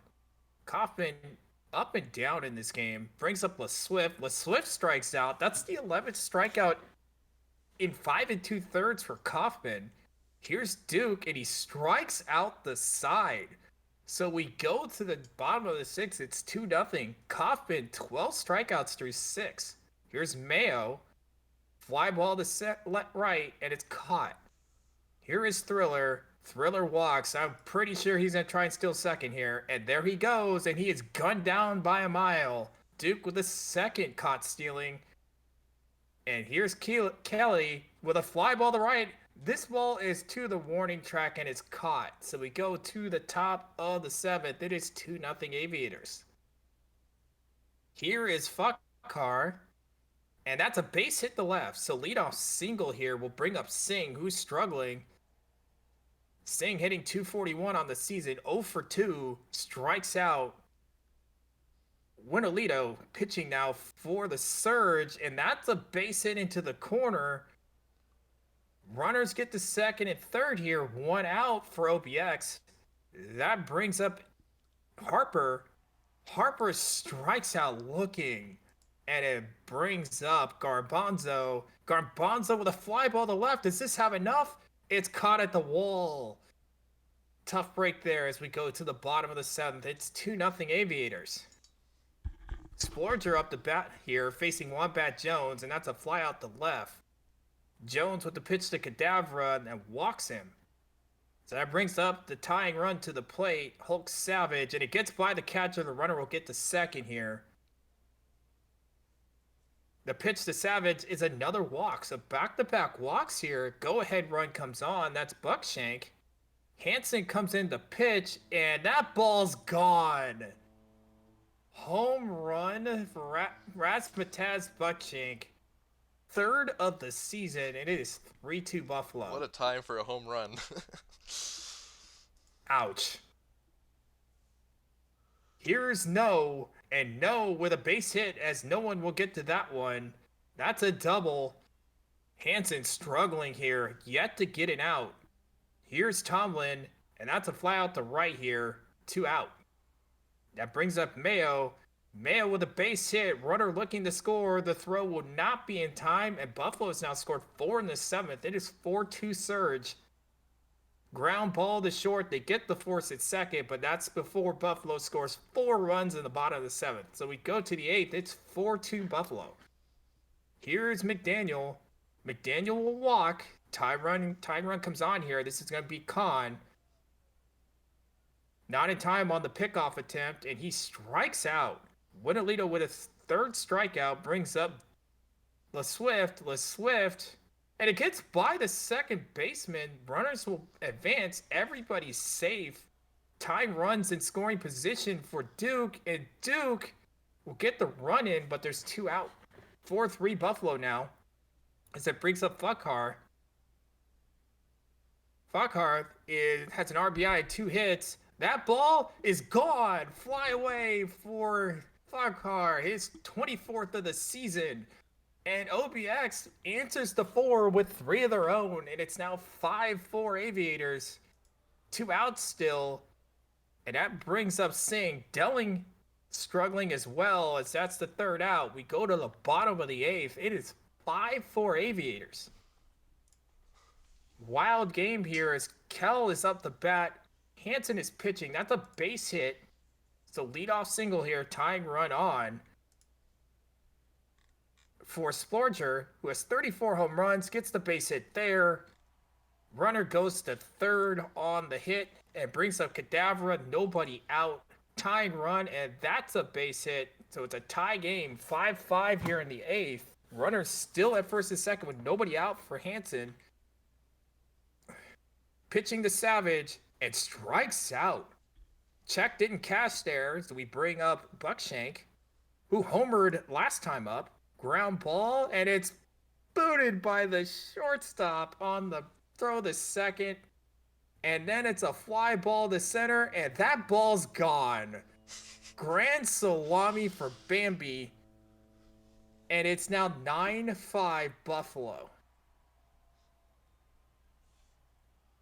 Bambi 22nd home run of the season, and brings up Tomlin, who will strike out. Chases on the bad pitch, and here is Mayo. Ground ball to third, and that is a out.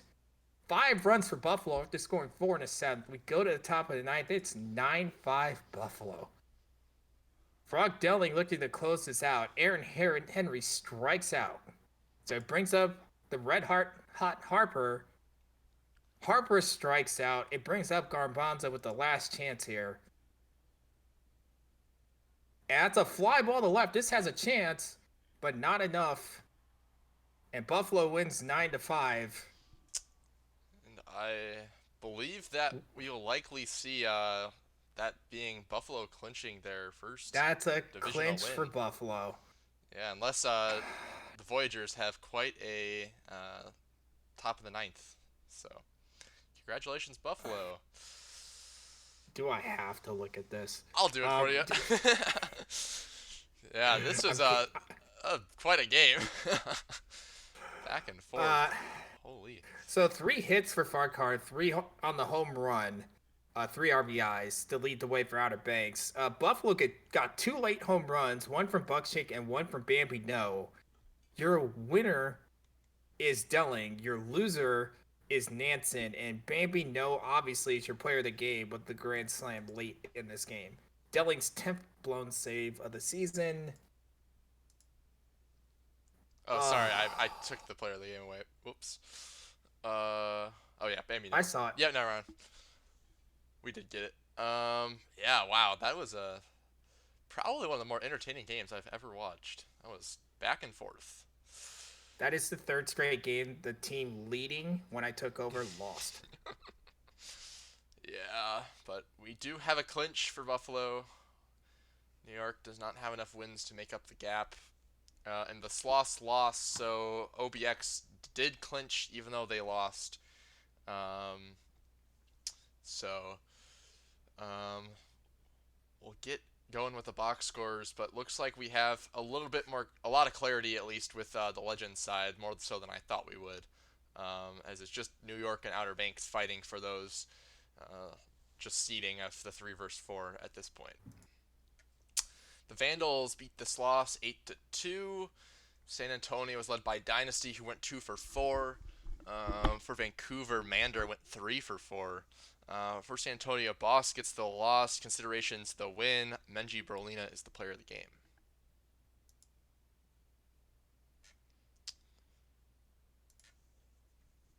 The Crabs beat the Voyagers 9-5. 7 game win streak for the Crabs, as Crabs was led by the three RBIs of Fern and 2 hits each from Fern, Raul, and McKenzie. New York had Taz 2 for 3, 2 RBIs, and Tej 2 hits, 2 RBIs. Your winner is Melgar, goes to 4-9. Your loser is Choi, fourth of the season, and the posted ninth saves of the season. And Yeti Taz is your player of the game. I believe that is 4 straight wins for Providence this stream. They're making a comeback. Um, Boise gets the win over the Pathfinders 3-2. Um, for Toronto, they are led by Deathridge, who had a home run, number 34 on the season. Have a lot of pretty gaudy home run totals in the PPE this season.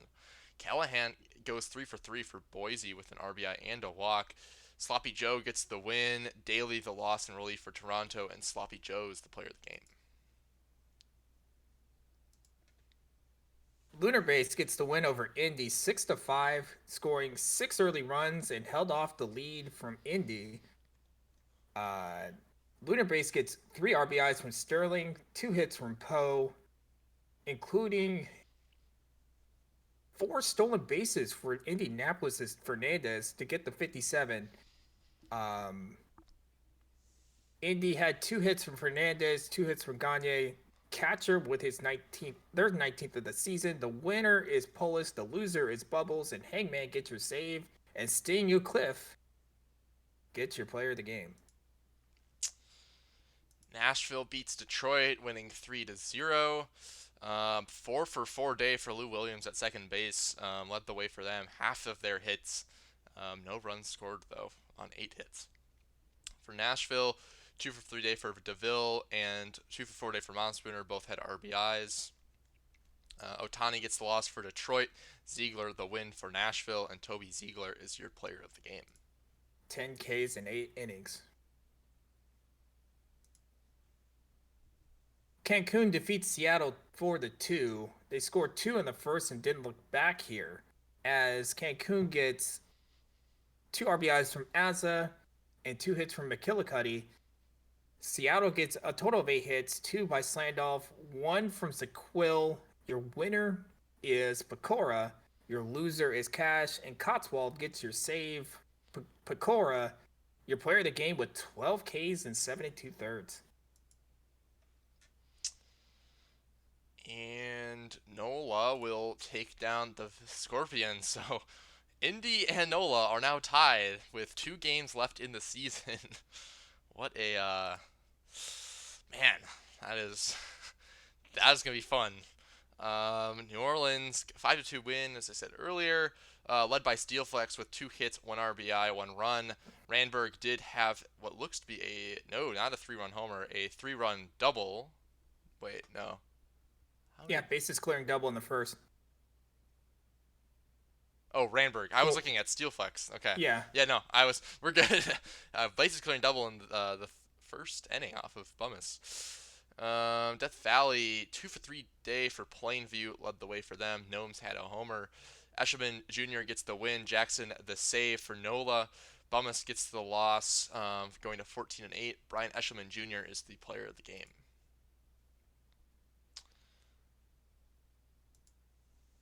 California defeats Amarillo 7-4 with 3 in the 8th and 2 in the 9th here. California was led by 5 hitters with 2 hits, 2 RBIs from Mahier, 2 hits from Bonespero, or 2 RBIs that is. Hughes had 2 RBIs in the loss with 3 hits. Um,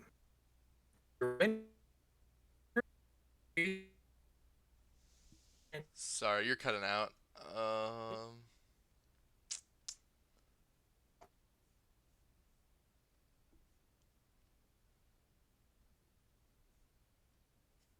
Here, I'll season.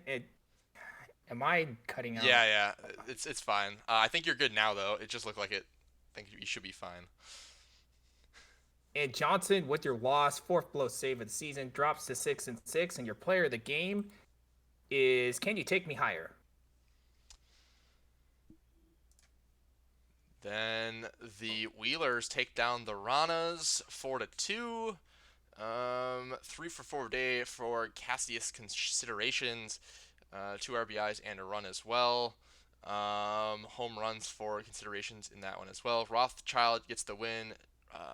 Richard Dick the save. And Cassius considerations is the player of the game.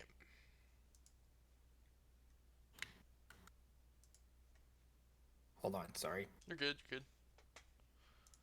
Switch Steeds get the win 6-5 with 3 runs in the 8th. The win on a 3-run home run from Pizza Man.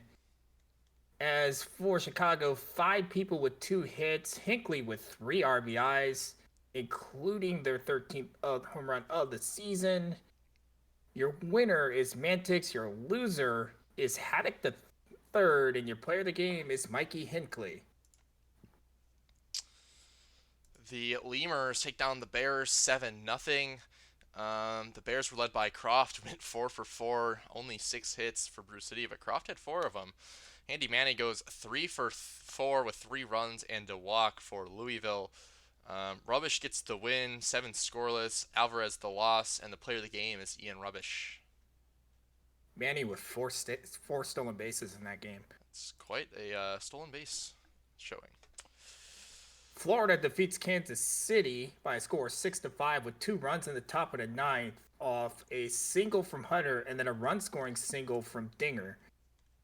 Kansas City got 3 runs, 2 hits, 2 RBIs from Lincoln Mercury. At least it's better than the car. Florida gets 2 hits and 2 RBIs each from Knopf and Dinger. Your winner is Gregorius. Your loss is McKinley. And for Lincoln Mercury is your player of the game. Oh man. I was going to check if just confirm that nobody has a head-to-head for Nola. No, Nola does have a head-to-head over Indy 7-3. So they actually cannot tie. Indy actually has to win that one outright if I'm remembering my tiebreakers correctly. So. Has Buffalo officially clinched the division? Yeah. We'll actually. I just want to make sure we didn't have any no stolen bases for Mato. Yeah, Mato didn't steal a base. I'm just gonna double check. Yes. 93 for 94. Dear Lord. Oh, only one caught. Dang, that is. And Mato can hit too. Like that is a very well built player. The efficiency. Yeah. missing my fumbling around trying to find the standings. Here we go. So yes, Buffalo clinched the division. Outer the Voyagers and the Aviators both clinched the playoffs. And just here we have just NOLA and Apex. They both have a magic number of 3, but it looks like because NOLA has that head-to-head, Indy needs to have one extra win over New Orleans, so we don't have a potential for a tie, which I'm happy about because I don't want to have to worry about it. Um, but yeah, and then the minors looks like everything is clinched. The lemurs can only be caught. They have the bye. Flamingos, Dillos are still competing for that last bye slot. Um, And then Amarillo, Florida, and Anchorage are still, actually in California, all fighting for seeding. yep, But very tight seeding race. I was gonna check team versus team. Yeah, so the lemurs do not have a tiebreaker over the Dillos. So if the Dillos tie the lemurs, then they get the first seed. Florida does. Oh, they're actually they played a series against each other, so I actually do not know who has the head-to-head right now. But well, there's a team versus team on the screen you're on right oh now. yeah, right here. Flamingos No, it's 6-6 five with seven, which five means the seven. Florida has the bye or what has the tiebreaker, right? Florida has a tiebreaker. Gotcha. All right. It's hard to wins versus other team are listed in each row. Well, that's cool. Yeah. So looks like let's let's go to the next day. We'll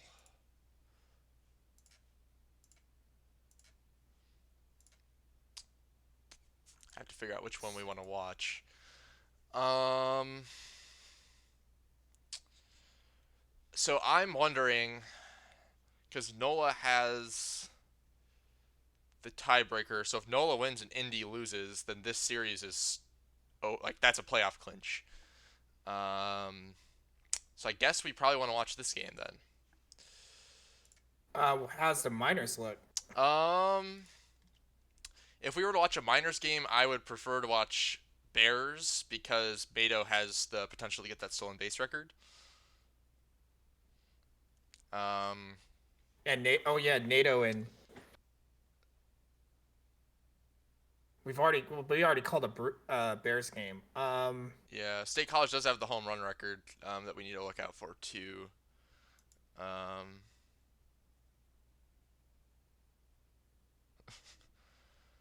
I mean California has Amarillo. yeah, That's a seeding thing, but we've seen both already. yeah, I think I'd rather just pick out of the minors games and see which ones have seeding implications after the last day, and just go with that. And The New Orleans Step Valley is probably the way to go here. yep, because this could be a potential. I mean, this is playoff clinching. Um, Otherwise, we're just looking at seeding, and we might have. Uh, Lumo did, I think. So I mean, somebody did make a good point that we might have a possibility for some game 109s in the minors. So uh, we that's gonna be complicated to figure out. It'll probably be easier to pick out which game is the most important after when we don't have to worry about other games in the future. We just have one left. So Works for me. yep, we'll go Death Valley, DVS. Death Valley has the best record in all of the. Oh, we yeah. I guess we don't have a. Oh no, we yeah. No game 109 for minors, um, but yeah, Death Valley. They're the top record in the majors at the moment, if I'm remembering that correctly. So not a very easy opponent to be taking on if you're New Orleans. Not the series you wanted to have to close out the season, but they New Orleans is definitely not a bad team either. They're in the playoffs and they've been one of the best teams for the last 4 or 5 seasons. So, Yeah, well, actually, Joanna Williams and Solberg have had success against some college junior, and then Smalls has had success against Lycan. So both teams have gotten to these two pitchers. It could go either way. I would say it could be a high scoring game, but the way I've been, you should just bet the under on the runs. we have a margin of victory prediction. This is a very interesting one. It's actually pretty good because you're never out of it. So can always can always flip even at the end of the game. But I'll give a little bit for people to get some predictions in. Um,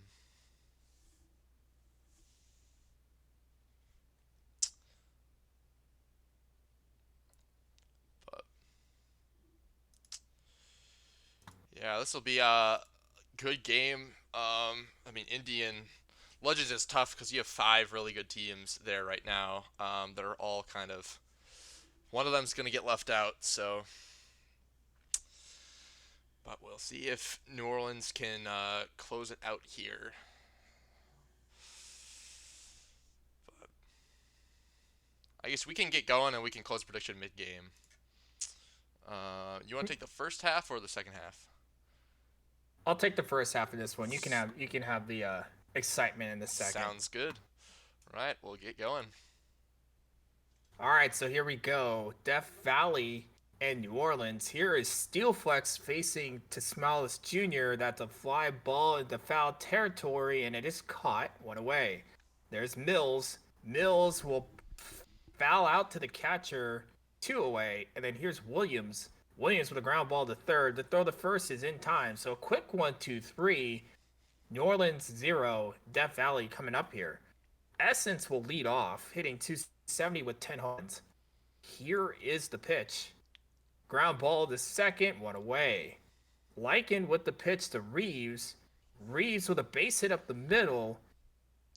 I'm pretty sure Reeves going to try to go for second here. 68 stolen bases on the season. And there he goes.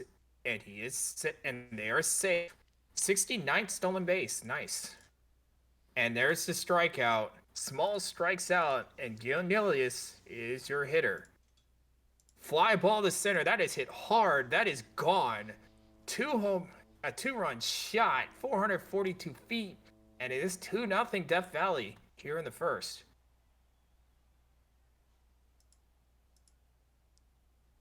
That will bring up Gnomes. Gnomes base it up the middle. So that's a 2-out single to bring up Lamborghini. Lamborghini with a fly ball to center, but that is not enough. As we go to the top of the second, it is 2-0 Death Valley on the home run from Gianelia. I'll get that name right eventually. There's the walk, the Randberg, and that'll bring up Guile. Guile with a fly ball to center. That's an easy play for the center fielder Essence. 1 away. Here is Bullworm with a fly ball to right. It'll be caught by Gnomes. 2 away. And then that's a fly ball to right. And that is caught by the right fielder Gnomes. 1-2-3 again for New Orleans. We go to the bottom of the second. It is 2-0.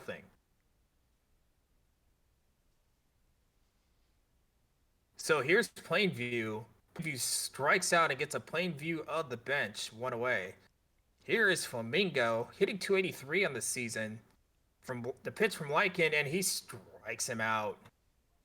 Back-to-back strikeouts here brings up Ingram. The pitch to Ingram. Ground ball to first.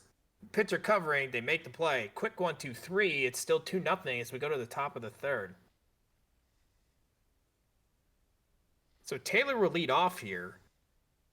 Taylor ground ball to first. Quick one out there, and it brings up Brooks. Brooks. Ground ball to the catcher. The throw is in time. 2 away, and that will bring up Steelflex. Steelflex, and that's a diving catch to save it. from the left fielder as we go to the bottom of the third. It's 2-0. So that'll bring up Essence. Essence strikes out. Fourth strikeout for Lycan, and I'll bring up Reeves here. Reeves 1-for-1 so far with a stolen base. Fly ball to center. It's an easy play for Steel Flex. 2 away. Here's Smalls. Smalls strikes out. Fifth strikeout for Lycan.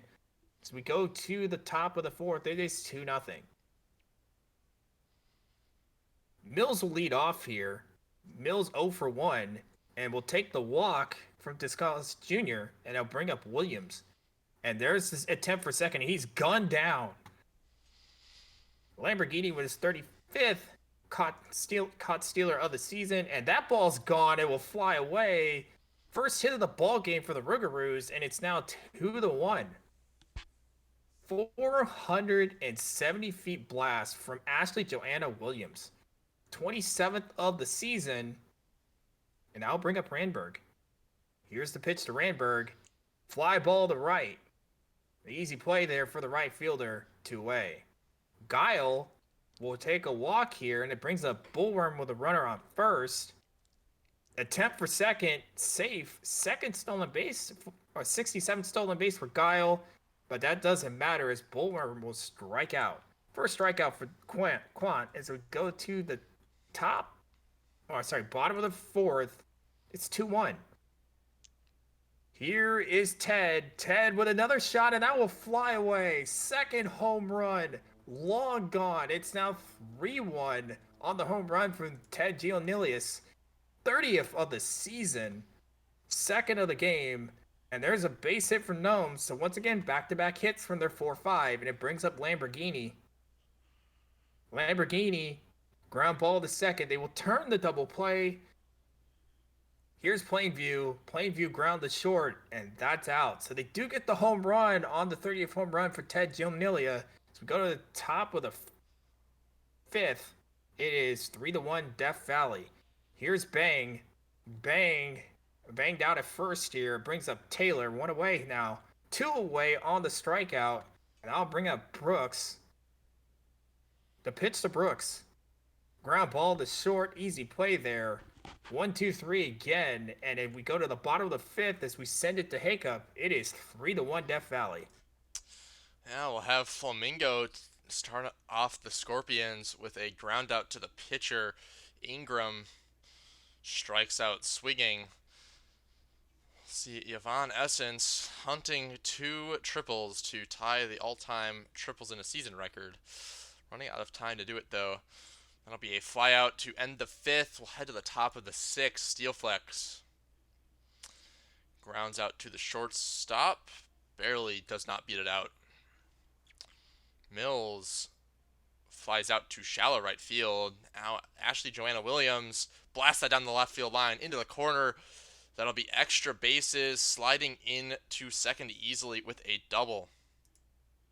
Randberg grounds out to the shortstop, so the double does not come around, and Death Valley has a chance to expand the lead in the bottom of the sixth. Reeves will draw a walk. Likely we'll see a stolen base attempt here. Indeed we do, and they're safely. So now Smalls, runner on scoring position with no outs. Blast that out of the infield, and that will score a run. Does not advance to second on the throw, but makes it a 4-1 lead for Death Valley. Gianoulis grounds into a double play, and Gnomes strikes out swinging. So Death Valley only gets 1, but makes it a 3-run lead with 3 innings left to go. Dial grounds out to the first baseman. Bullworm strikes out. And Bang flies out to the right fielder. Stretch time in Death Valley. We'll head to Lamborghini now, who draws a walk. Plainview does not get that can't make the double play, but grounds out into a fielder's choice. Flamingo flies out to the left fielder. Ingram. High pitch. Ball 4 gets the walk. 2 outs. Samidi in, passed ball, or wild pitch, not a passed ball, will put runners in scoring position now, and the Essence flies out, so Death Valley cannot add on to the lead. Head to the top of the eighth. New Orleans needs some runs. Taylor will start them off with a fly out to right fielder, to the right fielder. Brooks strikes out. Ahead to Steelflex, who grounds it into the shift up the middle. Shortstop makes the play and retires the side. Death Valley now. Leadoff walk for Reeves. And Reeves does not take off, but the first pitch single puts runners on the corners with 2 outs. And so the speed threat like Reeves on third should not take much to score him. Gnomes will follow up the Genius strikeout, and they cannot make the throw. Death Valley now up 5-1 after a Lawn Gnome single. Lamborghini strikes out. Plainview now strikes out. Death Valley adds an insurance run. New Orleans looking to keep the game going. They need 4. Mills will start him off with a strikeout, though. Brings up Joanna Williams, who blasted into the corner. And that'll be a 1-out double. That'll bring Randberg to the plate with a chance to add their second run on the board. And that's deep. And that's out of here. So the lead cut in half by a Randberg home run. Still a lot of ground to make up, but not as big of a deficit anymore. Guile strikes out. So now Bullworm with their last chance strikes out, and Death Valley sends the Rougarous home with a loss. 5-3 was the score. For New Orleans, Ashley Joanna Williams led the way. 3 hits, 2 runs, 1 RBI with a homer, 2 doubles. For Death Valley, Gnomes went 3 for 4 with an RBI. Giannulis had 2 home runs, getting to 30 on the season. Simi Callis Jr. gets the win, Lycan the loss, and Quant Simi Callis Jr. is the player of the game.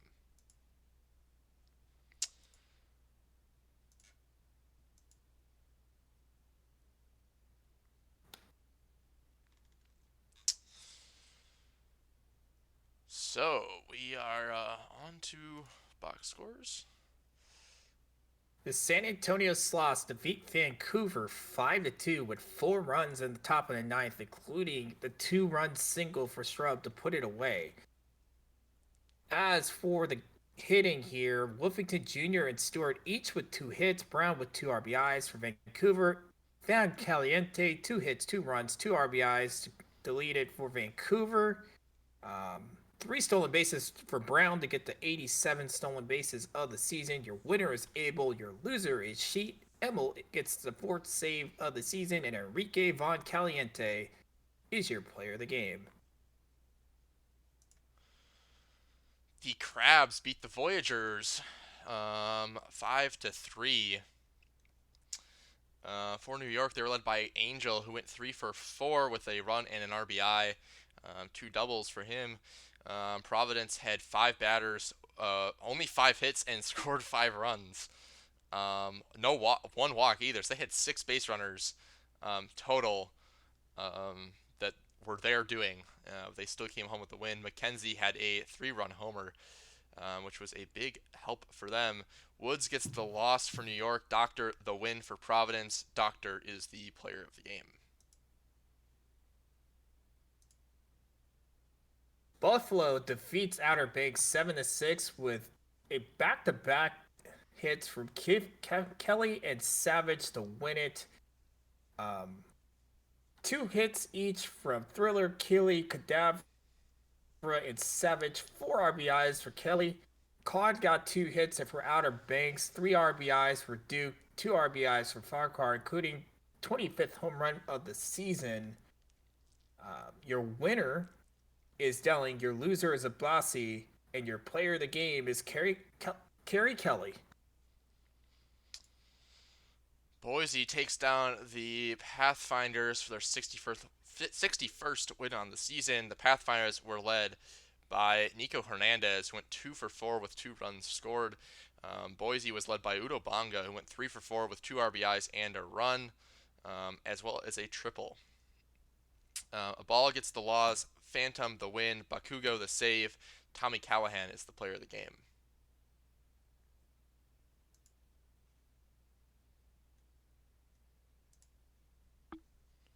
Indianapolis defeats Lunar Base 4-0. Combined 8 hits for both teams. Not too much offense in this one, as 4 Indianapolis players gets RBIs.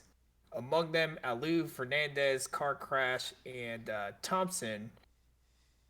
Enderman Enderman gets 2 stolen bases to get to 74. Your winner is Crane Pull. Your loser is Abduct, and your player of the game is probably Crane Pull, and it is.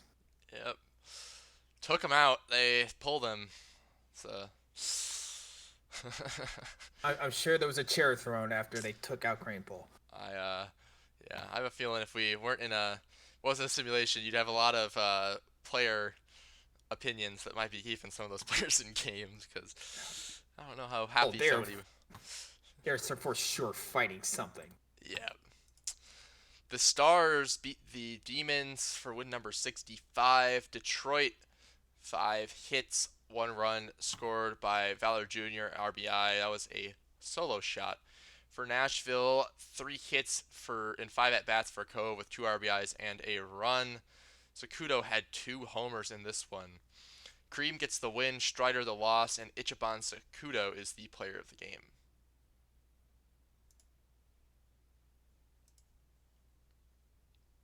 Cancun defeats Seattle 2-1 in 11 innings here on a walk-off solo home run from Cortez. Becker gets 2 hits for Seattle, Slandoff with the lone RBI. As for Cancun, is pretty simple. Cortez, 8th home run of the season. Clear Not Cloudy got 2 hits. McKillicuddy got 2 walks.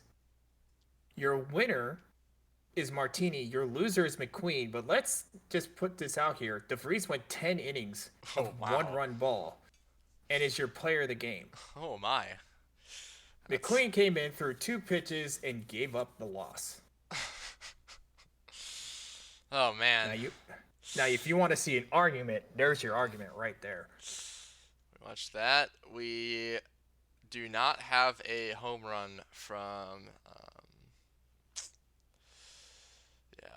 no home run from... I'm forgetting. Mizushima. But yeah, Florida takes down the Hepcats 3-1.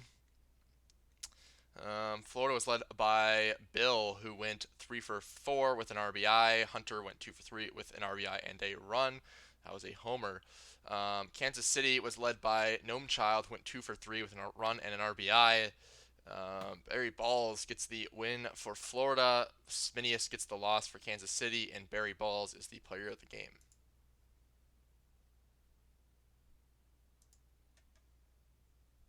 Well, this is another 2-1 game. State College wins 2-1 off a run-scoring triple from Crawford. Marcus 2 hits for Chicago. The lone RBI comes from Summers. As for State College, 3 people with 2 hits, including Hirschkes, Mitsuzima, and Pizza Man. McKinley's 16th home run of the season. Your winner is Caspeus. First win of the season to go to 1-11. 2-2s is your loss. 1-1, and Belong With Me is your player of the game. You belong with me. The Wheelers take down the Ranas.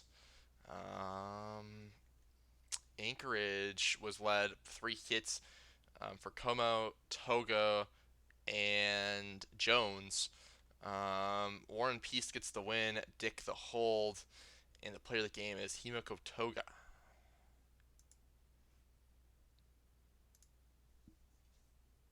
Amarillo defeats California 7-4 with 3 late runs in the 8th, including a 2-run single from War Smoke, who had 2 hits, 2 runs scored, and 4 RBIs. Payne 3 hits, 2 RBIs as well. In the loss, Johnson had 3 hits and Lopez 2 RBIs. as your winner. The winner is guess who? 1 and 2, and Sloth Nation is your loser. Commander Warsmouth is your player of the game. It's a great name for reading box scores. Guess who? The Lemurs fall to the Bears 4-1. Fort Bruce City led by Mado, who went 2 for 5 with 2 stolen bases. I believe that is the record in the modern era. Um, My guess is this NATO. Did he get caught stealing? Is my guess. And no, 95 for 96. Dear Lord. let me double check my. Yes, the modern record is 94. So Tonk Mado did take over the modern record. I'm not sure what the the all-time record is, but I know that it can kind of come and go with the different versions. That you get some very out there numbers that are probably not touchable. But yeah, it looks like. Oh yeah, all the way back in 2022, somebody had 123. That's insane. But yeah, Mado had 91 last year, and the number two was set all the way back in 2035, so 40 seasons ago. Um, that was 94. So Mado is now up there, It was atop. only a matter of time. Like, NATO was just stealing when I was a member of the Bears, so it was only a matter of time. Yeah, Dame saying that Tonk isn't even the top 10 Bears in career steal or career caught stealings, which is kind of insane. So, but yeah, Well, Dinker 2 for 4 with an RBI, had the home run there. Braxton gets the loss. Fordham the win. Boba the save. Cornelius George Braxton is the player of the game. That ends this day. We'll go to tomorrow. And let's see what we have.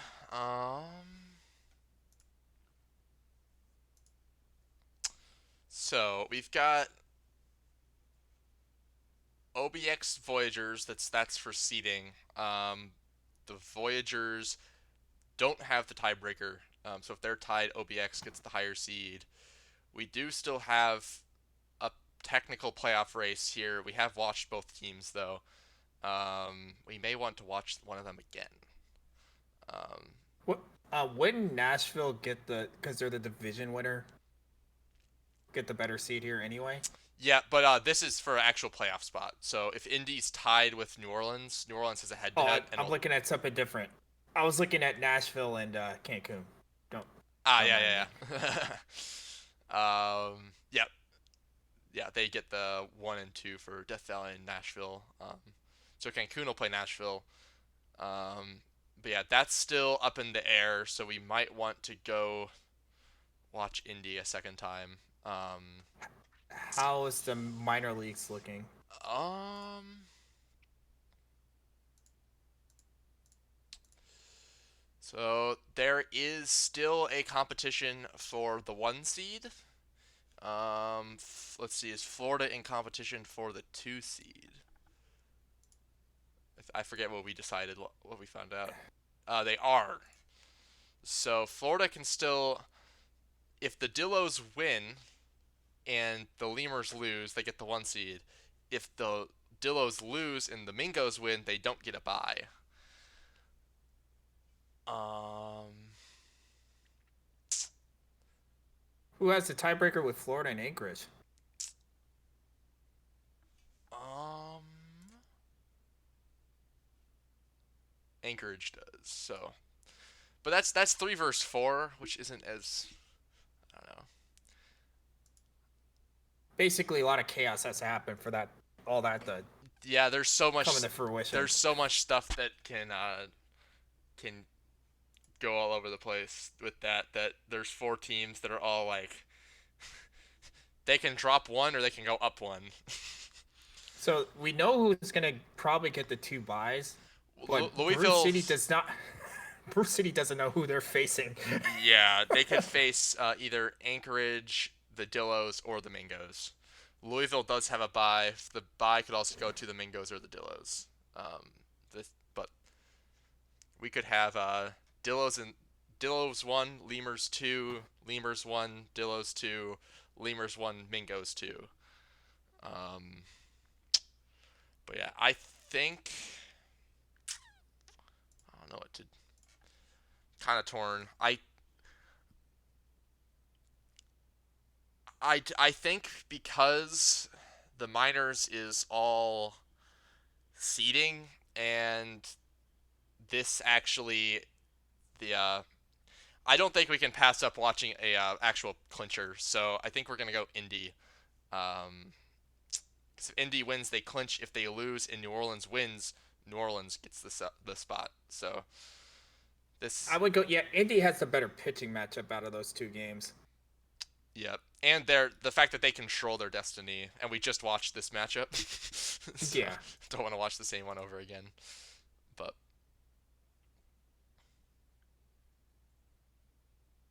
Farnsworth does very well against Lunar Base. 2-0, 2.41 ERA. Um, that's actually not a bad idea. We can turn off BNN, and then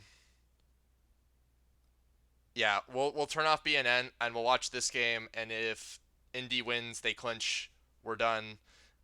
If they don't, then we can watch the NOLA game. I don't think yeah, we'll have enough time. We'll be under 3 hours for a stream. It'll be a longer one, but is that good with you, Max? that's perfectly fine with me. Okay. I'm just getting texts from my wife because she's off work and she's like, "What do you want for dinner?" All right, we'll get underway with this one. Indy can finish the playoffs. We'll know everybody's seeds, and we can also quick sim the minors one by one to break down some of those um, that playoff That stuff that's just a headache. more digestibly. Yeah, I mean it'll be easier if you sim the Mingos one, and then you know what everything else has to do on either side. So, but yeah. Makes sense.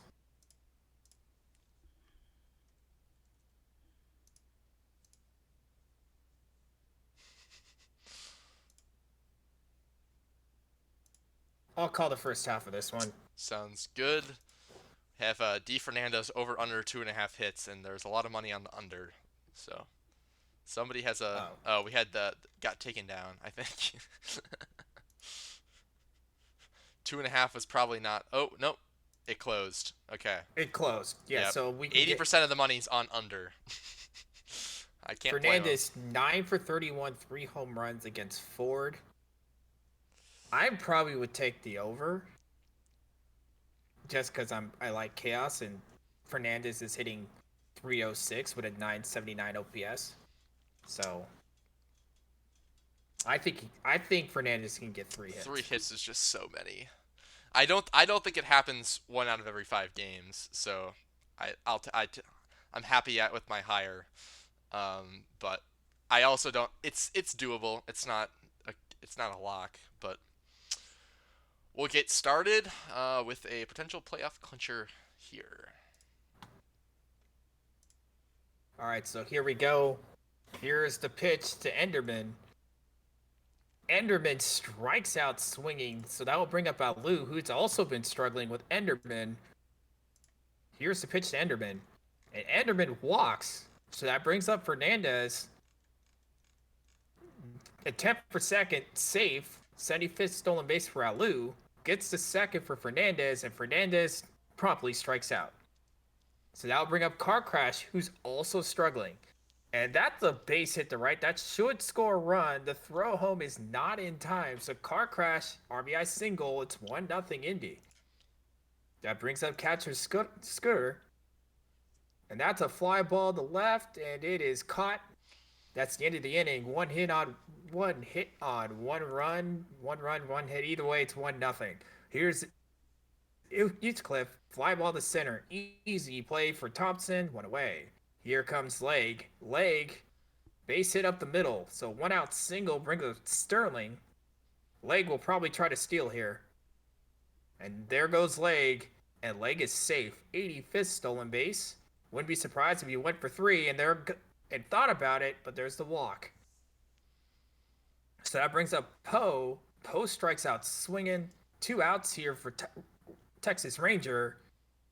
And Ranger, as it just, either way, that's a third out. It just kind of froze on me.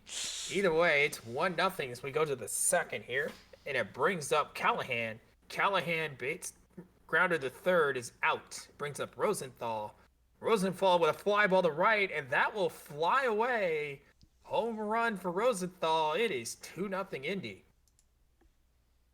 That brings up Gagne. Gagne with a base hit. So back-to-back hits here brings up Thompson against Aaron Ford. Ford strikes out Thompson, and I'll bring up Enderman. Runner on first here, 2-0. And that's a base hit. Runner stays at second, so runners at first and second. Two out here for Alou. Alou walks, bases loaded for Fernandez.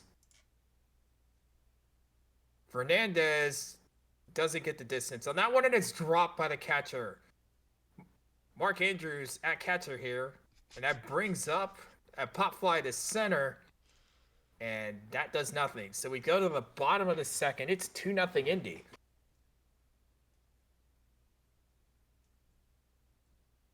So here comes Rock Eater. Rock Eater strikes out swinging. Second strikeout for Farnsworth, and it brings up Chiki-san. Chiki-san flies out to right, and it brings up Shu. Shu flies out the center. It's a quick 1-2-3. We go to the third. It's 2-0.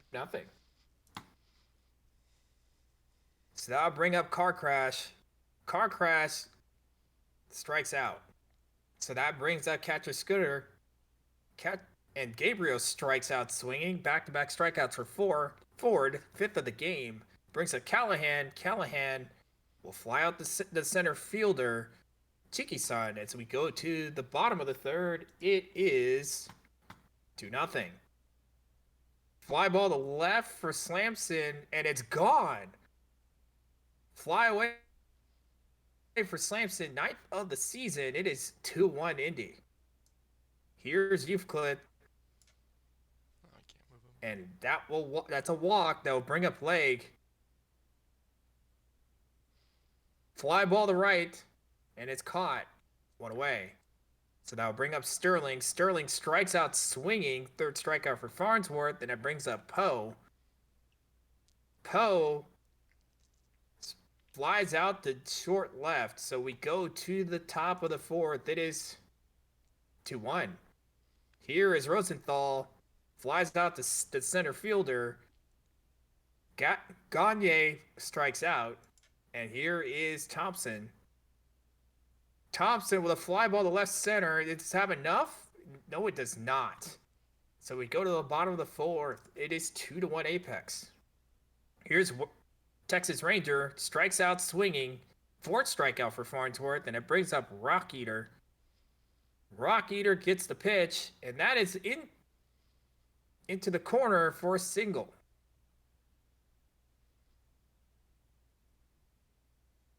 Chiki-san will strike out here, and I'll bring up Shu with two out. Shu with a fly ball to the left. Does that have enough? Yes, it does. Fly away for Honk Shu, and it's 3-2 Lunar Base on the home run. Shu's sixth of the season. Unlikely home run, as Shu has hit 185 this season. Here's Slamson. Slamson into the corner and into the gap base hit. That's a double. That brings up Euclid. And that's a fly ball. This left center, that's an easy play. It's caught, but they do score two, so we go to the top of the fifth. It's 3-2 Lunar Base. Here's Enderman. Enderman over the center fielder base hit. Enderman gets to second on the leadoff double. Tying run in scoring position to bring up Alou. Alou will single. Runner stays at third, and that brings up Fernandez here, who has no hits and two at-bats. Runner goes for second, double steal, gets by the second baseman, run scores to tie it. Alou gets to third on the bad throw, and then it's a diving catch from the center fielder Cheeky Sun, but not enough to get the runner. So Indy scores a quick two. It's 4-3. Wild set of events here as it brings up car crash. Car crash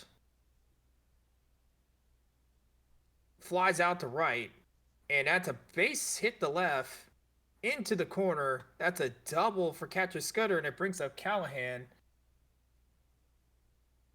And Callahan will strike out. 7 strikeout for Ford, but does allow 2 runs here as we go to the bottom of the 5th. It's 4-3 Indy as we send it over the Haycup.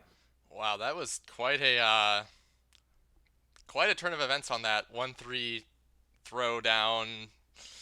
That was maybe one of the more interesting things I've ever seen in OTP. But yeah, we have 2 leadoff outs for the Space Rangers started off. Poe gets a 2-out walk. Texas Ranger will drop that in for a single. That'll put runners on the corners with 2 outs. Big Red Rock Eater. Oh my, missed pickoff will score a run. We are Chaos Mod activated at this point. I was haven't seen that one before either. The strikeout will keep the game knotted at 4, but a bad pickoff from Farnsworth will result in a run scoring for Lunar Base. Rosenthal will fly out to left fielder. Gagne strikes out. Thompson beats it out. The speedster center fielder gets on first, and a passed ball will move him to second. Lots of runners moving all the time. And a diving catch probably saved a run from Chikison in center field, and that'll keep it tied at 4. Alou leads him off. Or no, Chikison leads him off. Drops that in for a single. Shu lines out to the shortstop. Brings up Slamson, the DH, who blasts it into the gap. See if Chikison can score. They do not send him. First and second for Sting Eucliffe. 14 homers on the season, 70 RBIs, and he'll hit a high fly ball. Should be deep enough. They do send him, and both runners will advance. Chikison will score, and Lunar Base is up 1 with 3 innings to go. Rhino Leg now face Ball, the new pitcher, and Ball will get the strikeout to end the inning. But Indy needs to make up some runs now. Only 3 innings to do it. Alou grounds out. D. Fernandez strikes out. That brings up Car Crash, who's been on a cold streak. Car Crash will drop that in for a single. Brings up catcher Scudder with a runner on. And catcher Scudder will fly out to left field. Stretch time in on the moon. We'll see if Lunar Base can add on to their lead. And Scott Sterling dies at the wall. Almost had a homer. Sir Poe, another running catch at the wall. Texas Rangers strikes out. And Ball gets out of the inning without any hits given up, but had 2 close calls on some deep fly balls. Callahan strikes out swinging. Brings up Rosenthal, who draws a walk, so runner on with 1 out for the Apex. Gagne watches that one go by. That'll bring up the center fielder, Jazzy Thompson, who strikes out. So Indy, with 1 inning left of offense, needs to hold the deficit to 1 and get some runs in the 9th. Rock Eater will beat out an infield single. A great diving stop by the shortstop, but Gagne could not make the play. Chikison will watch Rock Eater get thrown out. No one on with only one runner on first, nobody on, and getting thrown out is a rough break. Shu will follow up the out from Chikison and will draw a walk. Slamson, high fly ball, but that'll be caught. We'll head to the top of the ninth. Time for Indy to. They need to keep this game going. They need a run. Alou will follow up Enderman after he flies out with another fly out to the left fielder. With one out left, Fernandez blasts that to right field, and the game is tied. What a turn of events. D. Fernandez breaks out of the slump in this game to tie up the game, the GM taking matters into his own hands. Car crash strikes out, but Indy has some life. We'll head to the Space Rangers half. They just need one run. Eucliffe will fly out. Leg. Blast that down the left field line. That'll be a single. Good play by the outfielder to keep it to only one base. Sterling now will watch Leg get thrown out. 42nd thrown out runner for catcher Scudder as their speedster cannot get the base and Sterling grounds out, so a promising looking opportunity for Lunar Base is in vain. We head to extras. Catcher Scudder drops that in for a single. Lead off base runner for the Apex. Callahan batting .233 will ground into a double play, 6-4-3. And Rosenthal grounds out to the second baseman. Bottom of the 10th now, we'll see Poe. Sir Poe will strike out swinging. That brings up Texas Ranger, who will pop out to the shortstop. Rock Eater will drop that in for a single, so potentially breaks out of the cold streak with a 2-out hit. Cheeky Sin will fly out to very shallow right center field. Center fielder had to run in to make the play, but we go on. Top of the 11th, Gagne strikes out swinging. Thompson strikes out swinging.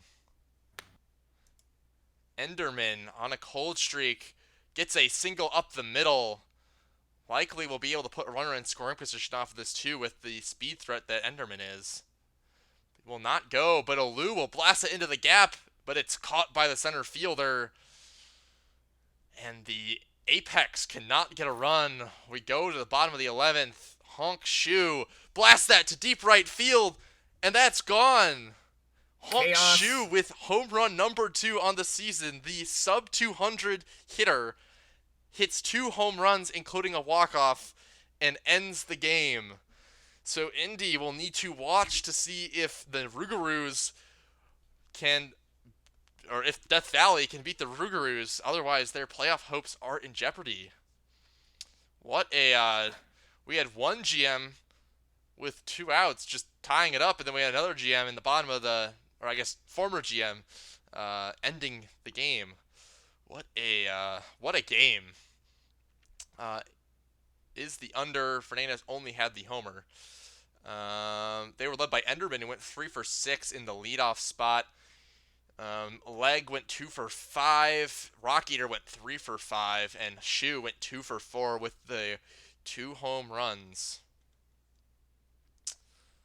McFlourish gets the loss for the Apex Iceman. The win. Honk Shu is your player of the game. That was a wild game. Yeah. So, I guess the question is, do we just jump right into the Rougarou game? Jump right in. I think so. We'll turn BNN on. Oh. Got some so we've playoff. Oh, man. Billy the Kid versus Jose McForty-3. I'll keep going with the first half here. Yeah, let's see what happens here. This is gonna be a wild game. Yeah, we'll let a prediction get up here. I'm gonna run for like 1 or 2 minutes. I will be back shortly. Okay, go ahead. So what we see here is Ted Guilnilius on a hot streak here. 9 for 31 career versus McForty-3. So that's something to watch out for. But as for Solbert Ramberg is rent-free in Billy the Kid's head, going 11 for 21. with one home run, hitting 524. So those are the two that really watch here. McForty-3 and Billy the Kid have been very solid against the other team.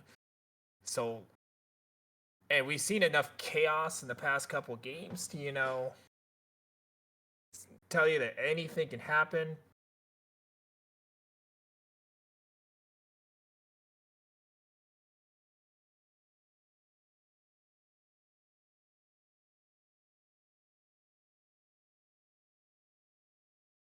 Oh, we'll find out if Providence wins nine straight. That's pretty wild too.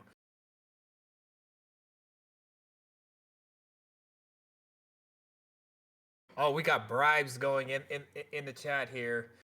Uh, we cannot control anything. What I do know is whoever's leading, for the most part, after the first person's done, don't count on them to win.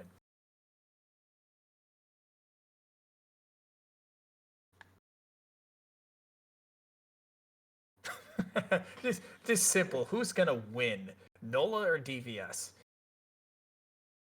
Get your bets in, people. This could go either way. Um, Billy the Kid, 14-4, 2.79 ERA. Known to have both pitchers are known to have walk issues, as they're both right around 4 per 9. They both strike out about the same, right around 6.5 to 7. McForty-3 does give up more hits though, so once again, anything can happen. Get your bets in. Okay, so I have been making a mistake. I forgot that for actual playoff seeding, uh, there you do use tiebreakers, but if two people are tied for the fourth playoff spot in a conference, extra games are played. So I think that the team with the better head to head gets the home game. yes, they get home field advantage for that. So if Ruger's win, they would force a game 109 against um, Indy. Uh, oh man. This is gonna get wild. Holy. Yeah, I'm just double checking to make sure I'm. You got BNN on? Uh, yeah, I'll turn that on. Yeah. Two or more teams are tied for the fourth playoff spot in either conference. Extra games are played to determine which team makes the playoffs. Um, if two teams are tied, they play a single game, home field advantage.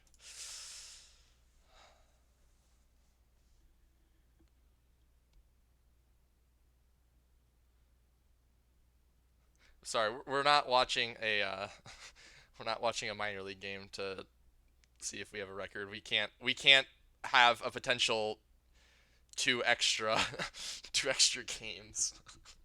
Because if this goes to Yeah, a 109, we don't really even have time for one more game. Even if this game goes wrong, so we cannot watch an extra game.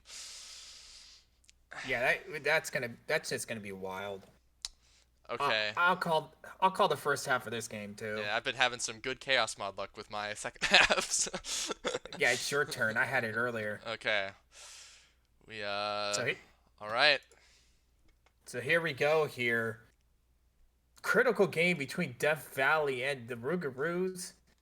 Billy the Kid pitching the steel flex, ground ball to second. That's the first out of the game. Here's Guile. Guile with a fly ball to center. It should be easy play for Essence, and it is. That's 2 down. And a strikeout of Randberg. So we go to the bottom of the first. It's New Orleans 0 and Death Valley coming up here. Here's Essence. Essence will strike out looking. I don't know what he saw out of that one. Here's Reeves. Reeves strikes out swinging. Big start for McForty-3 so far. Back-to-back strikeouts to bring up Smalls. Smalls with a fly ball to center.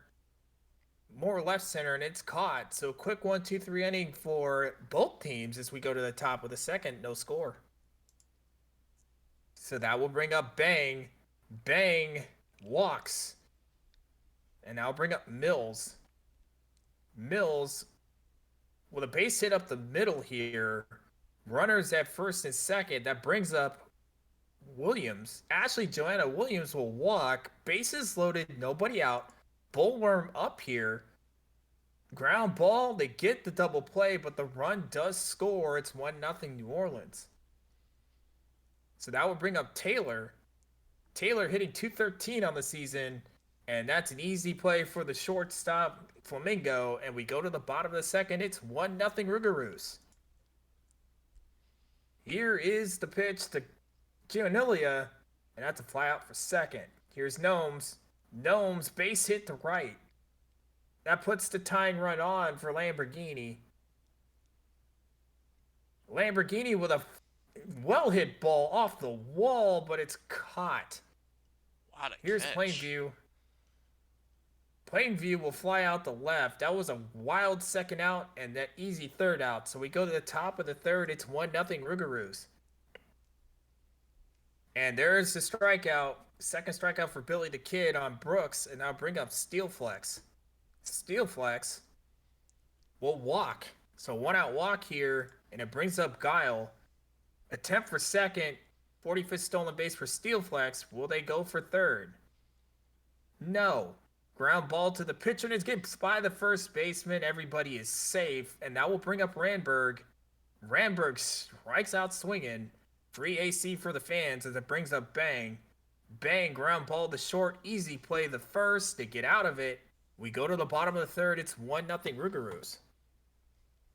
Here is the pitch to Flamingo. Flamingo will walk. The 1-2 to Ingram is a strikeout. Third strikeout for McForty-3. Fly ball to right. Does this have enough? It does. It's gone. Fly away for Yvonne Essence. 11th of the season. It is 2-1 Death Valley. Chaos starting early. And there's the walk on Reeves that brings out Smalls. 2-1 here. This attempt to second. He's out. 41st caught stealing for Bullworm. Fly ball, and that's a base hit into the gap. Mills into second with a... No, I'm sorry. Smalls in with a double. That brings up Gianniglia, who strikes out swinging. Fourth strikeout for McForty-3, but they do score two. It's 2-1 Scorpions. Here's Mills. Mills with a fly ball to right, and it's caught. One away. There's Williams. Williams flies out the left, and it brings up Bullworm. Bullworm base hit the left, so two out single here brings up Taylor. Taylor with a base hit into the gap off the wall. The throw home is not in time. It is a tie game at 2. And that will bring up Brooks with a runner at second. The go-ahead run at second base. Here's Brooks. Brooks grounder to third. The throw to first is in time. They do score a run, though. We go to the bottom of the fourth. It's 2-2. Here's Gnomes. Gnomes, easy play for the first baseman. Lamborghini, against the shift, gets the base hit. So that will bring up Plainview. Plainview with a base hit. So back-to-back hits here bring up Flamingo. Here's Flamingo. Fly ball to right. Easy play for the right fielder. Guile makes the catch. 2 away. And there's a fly ball to left. And it is caught. So they get out of it. We go to the top of the fifth. It's still tied at 2. Here's Steelflex. Steelflex. Base hit. So leadoff hit here brings up Guile. Here's Guile. Ground ball. And they get one, but the throw back to first is not in time. It doesn't matter anyways, as Guile is thrown out. And now bring up Randberg. Randberg strikes out swinging, so we go to the bottom of the fifth into Hakup with a 2-2 tie. Oh man, what a game in a pivotal game for New Orleans. Essence grounds out, Reeves lines out, and the third out will be a Smalls pop out to end the inning. Head to the 6th inning. Bang starts them off with cannot beat out the infield single. So it'll be a ground out. Mills hits that deep, but it's caught at the warning track. Joanna Williams blasts that into the gap. That's down for extra bases. See if Williams goes to third. It's going to be a sliding triple. A two-out triple. Big at-bat for Bullworm, who draws a walk. So now we have De'Aaron Taylor with a big at-bat and the ground out. A hard hit ball to Giannoulis, but Giannoulis makes the play.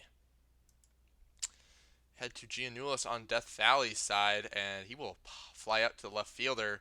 Gnomes watches that go by for a ball. Third walk of the day for Mick43, and Lamborghini blasts that over the wall.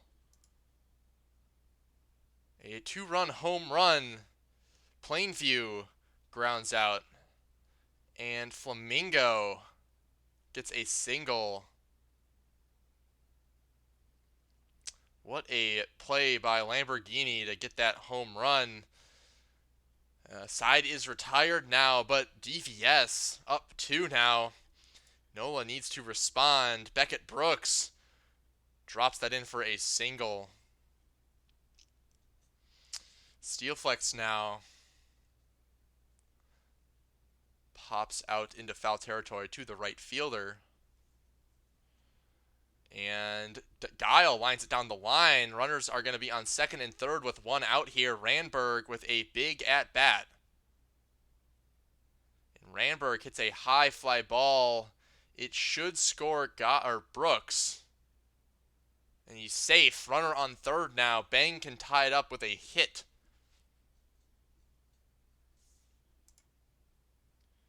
And they plunk him.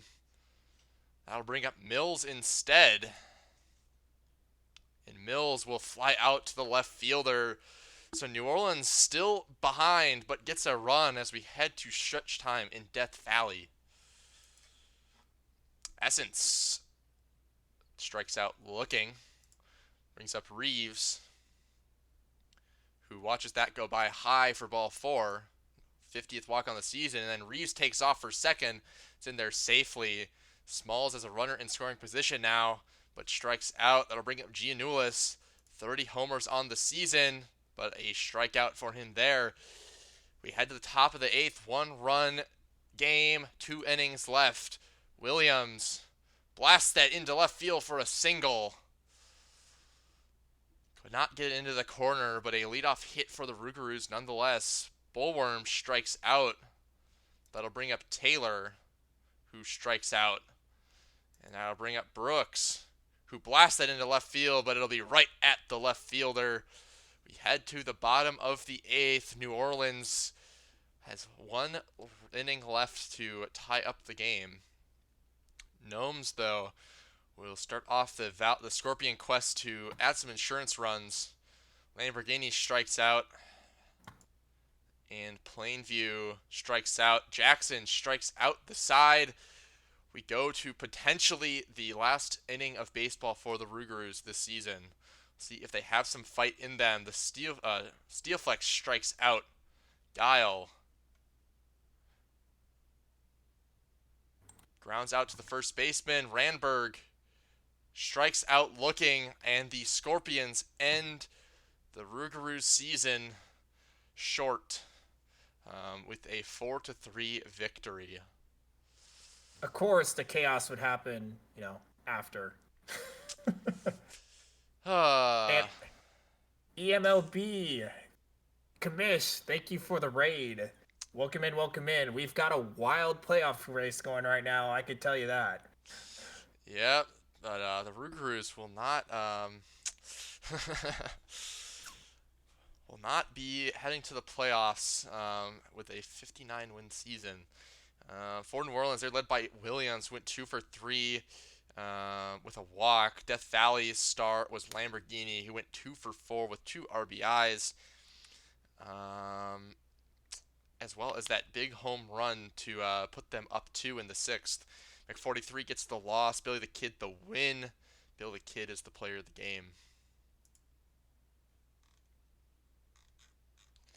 All right, so now that we've got that out of the way.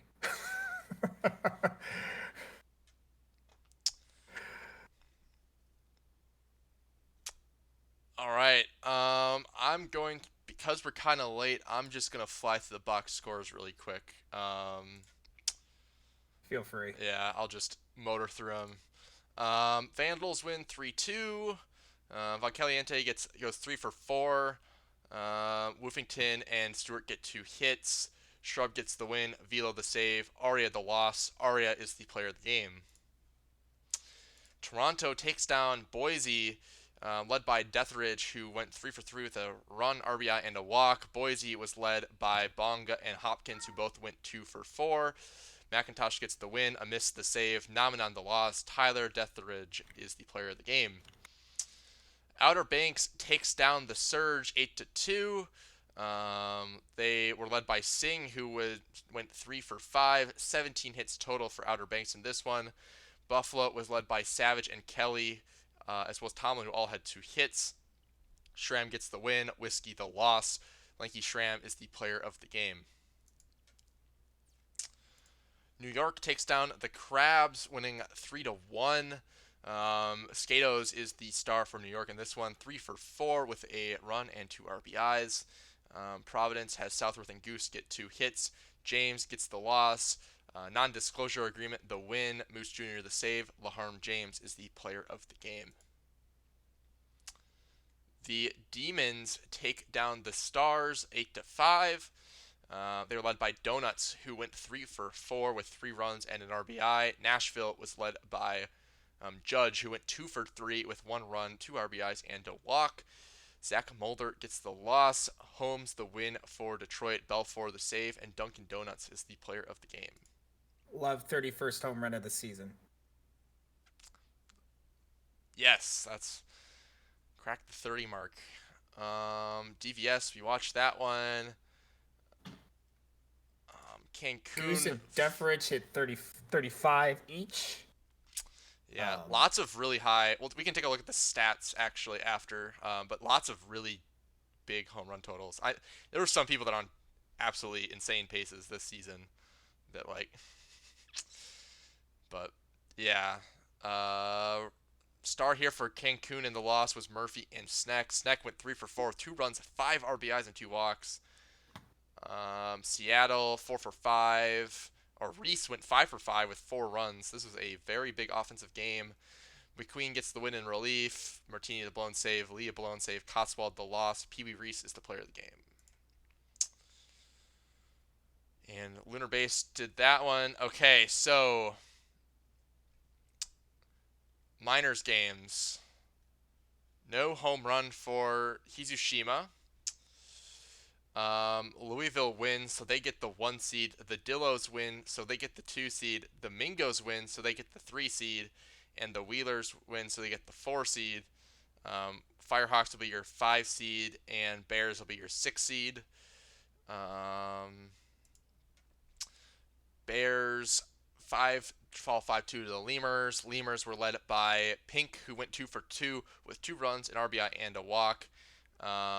Bruce City Mado got 96 stolen bases on the season, finishing off there. Bass goes 2 for 4, led them in hits. Bear gets the loss. Robo Dibble the win in relief off the blown save, and Cesar Lopez is the player of the game. Florida beats the Hepcats 6-1. Dexter Jackson. Dash Jackson is a pitcher. Dexter went 2 for 3 with a run, RBI, and a walk. Ransom goes 2 for 3. Forward Lincoln Mercury goes 2 for 4. Rocker gets the loss. Adkins gets the win for Florida. Og the save. Taylor Adkins is the player of the game. The Dillos beat the Firehawks 7-6.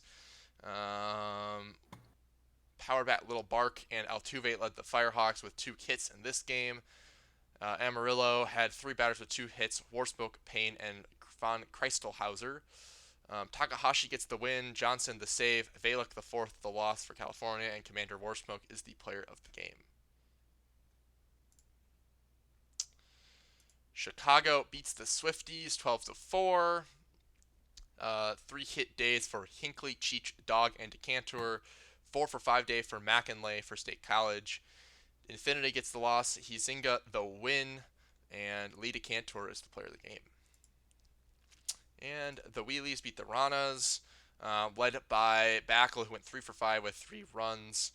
Anchorage, Yatef gets the win, Grimes the hold, McDougal the save, and Cornholio is the player of the game. Well, that wraps up our season. We'll go take a look at the stats. Those will be interesting. So, like you're saying, Providence, Goose, and Deathridge both had 35, which is kind of insane. I'll look at Legends. Legends, oh, 4 players with 34 or more home runs. That is a big home run year. Goose with 106 RBIs. That's a lot. What else? Burgers almost hit with a 1,000 OPS this season. Um, pretty. Chris Angel 105 stolen bases.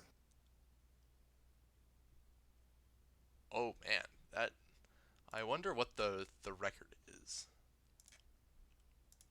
I believe it's more than that. I think it's like I think it's just really high, but yeah, yeah. Looks like 112. Barry Allen had it recently. Chris Angel had 111 a couple seasons ago. to put it in perspective, Mato was 96 and 97. That's Chris Angel was 105 for 135. Just to put it in perspective. yeah. Mato was just run at will. Green light, Yeah. no matter what. That's crazy.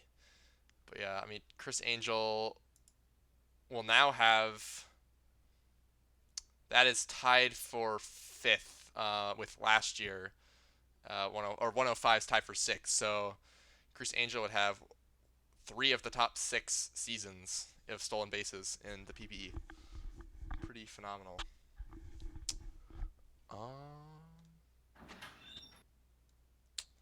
Yeah, Burgers I led don't.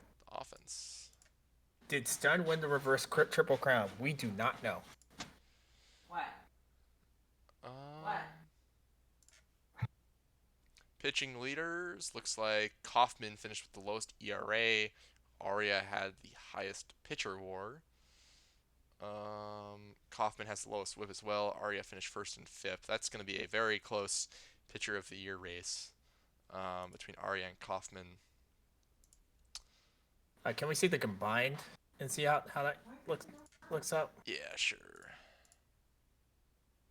Oh man, Billy the Kid that's a very, very low ERA. Not very well in the FIP department, at least not ranking. But here, I'll go to Sortable. We can see how Stun Gun did.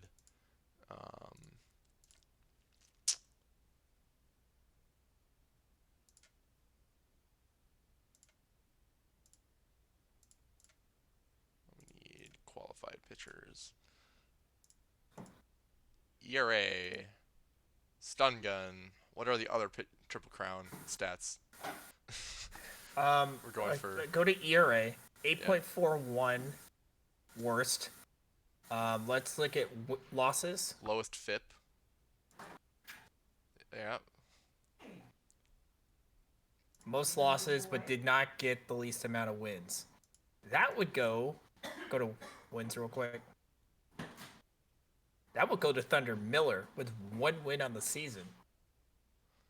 Yeah, that 21 losses though is just an insane mark. But yeah. 39 home runs allowed in 153 innings pitched. I mean, only 2.3 home runs per 9. I mean, nothing huge. Second lowest in Ks per 9. The walk he did a fairly decent job with bases on balls per 9. I mean, 2.9 is solid. But yeah, very interesting. The posted 10.1 Ks per 9 was pretty insane. Yeah, for sure. That some very, very good seasons this year. It was a very fun season. How did the minors look? Oh yeah, we should check out the minors. I was gonna just see if anything stood out to me for champions bats since we did not. It's a very high win probability added, but okay, minors. Looks like Handy Manny led, or nope, Talkmado stolen bases. That's a huge gap. Only more than kills and Como combined, or Valiant and Como combined, well, equals that. Like 96 for 97. I mean, it definitely it's the 361 on base percentage is just so helpful that the slugging is good though too. Like there's just not a weakness to Mado. Who's leading in WAR? That's, I cannot find it on the screen right now. I think it'd be Mado. We could go to. Probably. I know that there was. I'll go to sortable. But yeah, I mean your lowest FIP. This is not. Oh. Bottom. Um. Bottom. Yeah, that's a bot. Ryan Alvarez. Yep. Probably. I don't know people's activities statuses. Votto qualified as a relief pitcher. That's pretty. 93 I innings. think I think D Fernandez is better off than Sterling. I could be wrong. Yeah, we're gonna go to batting stats.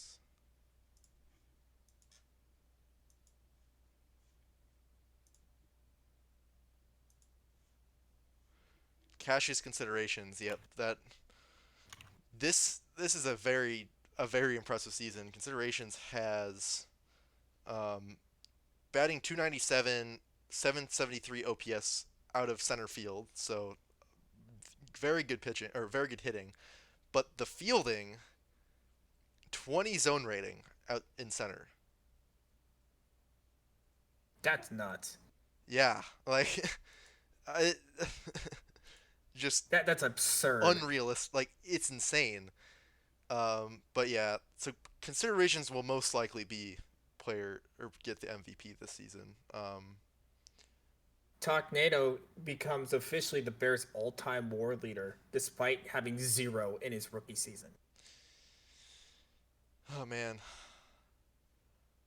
All right. I'll take a look at the standings just to piece together everything. So we have the minors are Lemurs, Dillos, Mingos, Wheelers, Firehawks, Bears. So the Bears will play the Flamingos, and the Firehawks and the Wheelers will Wheelers. play. And then Amarillo will get the higher seed out of the two matchups, and Louisville will get the lower seed. Um,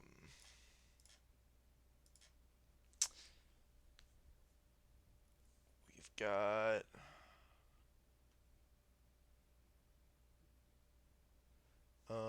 on the champ side, we'll have Cancun, Nashville to start it off, and then DVS, Indy. And then on the legend side, we'll have Buffalo against Outer Banks and Boise against.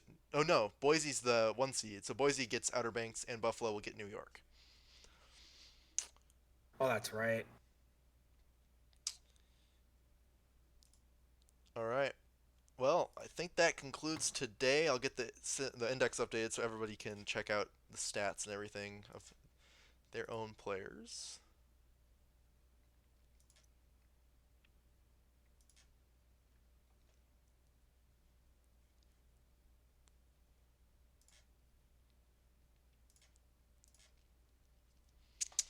But yeah, what a close to the season.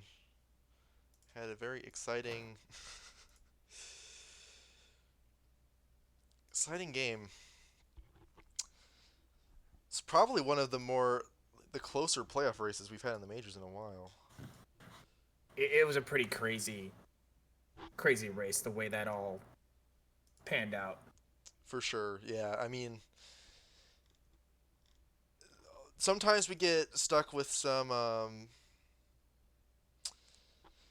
you get some like playoff race streams that are more record chasing because all the playoffs are decided, but this was a very this one was a kind of what you're hoping for with these, where you have some playoff races that go down to the exact last game and seeding implications in the minors and all sorts of stuff. And the stream games were great, lots of chaos.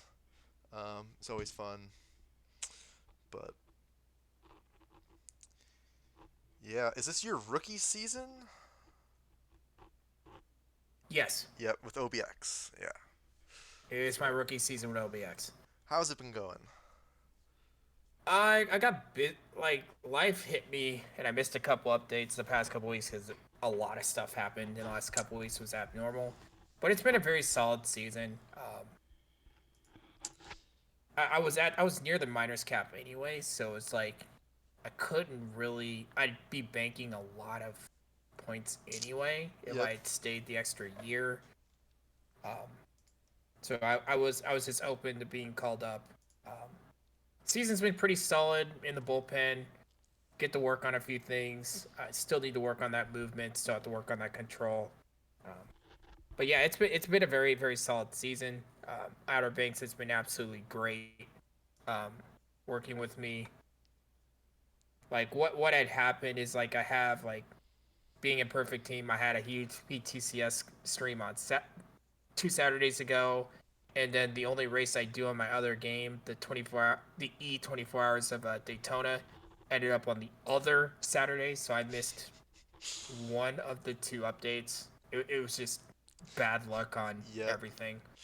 It's like that sometimes. It takes a lot. Like as long as max earning is like there's people that will get literally every single piece that they can possibly get, and like I mean even I try my best, and missed I've missed predictions, and I missed the season predictions one time.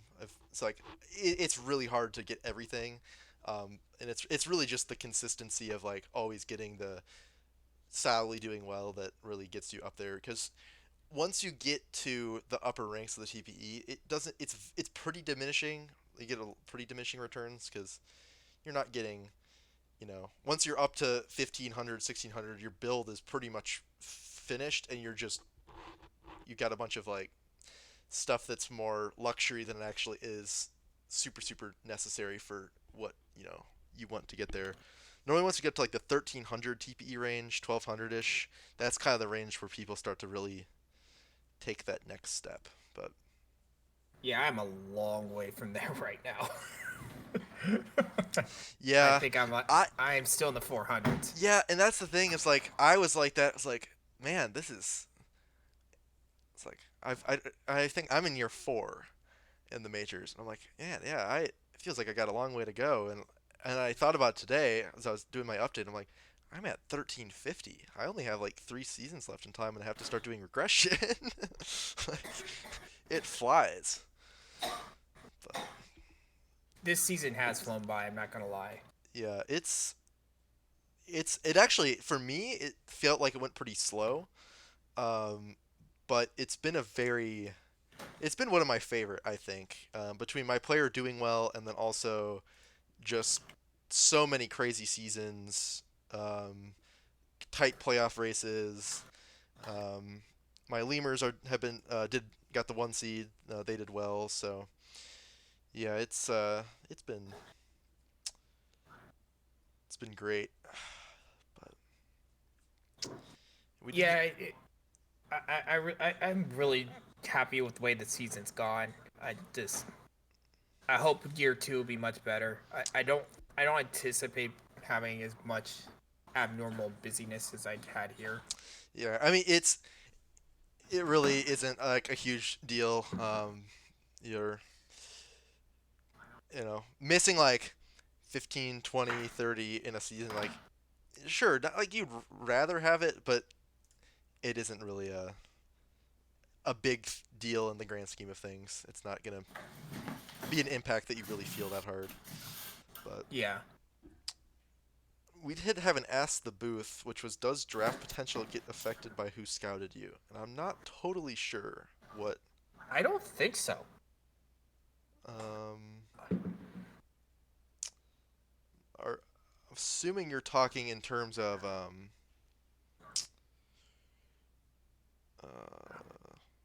don't know. I I mean, activity may come like it may bring concern if the activity isn't there, from what I understand. But I didn't feel that my draft potential was affected by the interviews that I had. If that makes sense. Yeah, I mean, a lot of teams won't. It's tough because you scouting is there's like some if you have a team that like a bunch of people on your team that will help scout it's honestly a lot of fun because it's fun to kind of talk to new players and um, I think my personal favorite time is the drafts and getting to add new players to our teams. But some people like if they know they don't have room for a pitcher, or they because like we know sometimes there's a recreate and we're not going to be able to pick them and they're a pitcher anyway, so we don't need them. It's like you don't really need to. Just it's a lot of fit. Sometimes teams just don't have a fit that really fits well with where you are, and there's a lot of people to scout too, so it can be tough to. It adds up after you do it for many seasons in a row. Um, Oh yeah, for sure. it feels like it was like, man, we were just scouting like a month ago. Now we're doing it all over again. But yeah, I love scouting though. It's fun. I scout as many people as I have the time to do. So, but yeah, try to see who we should raid into. I think Franchise time franchise. machine. Yep, that's who I had my eye on. So we'll once the index gets updated, we will send everyone over to him.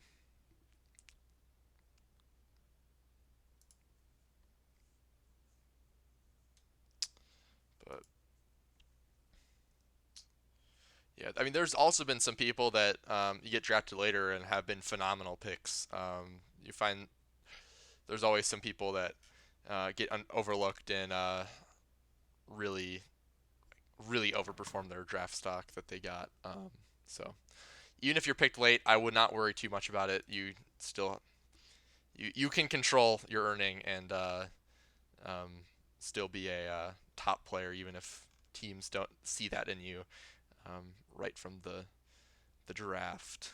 Um, Also, if you're up front with them at the beginning of the process, they know what they're getting. Because I made it pretty clear that like I may not end up being the max center because family life and other stuff that I do.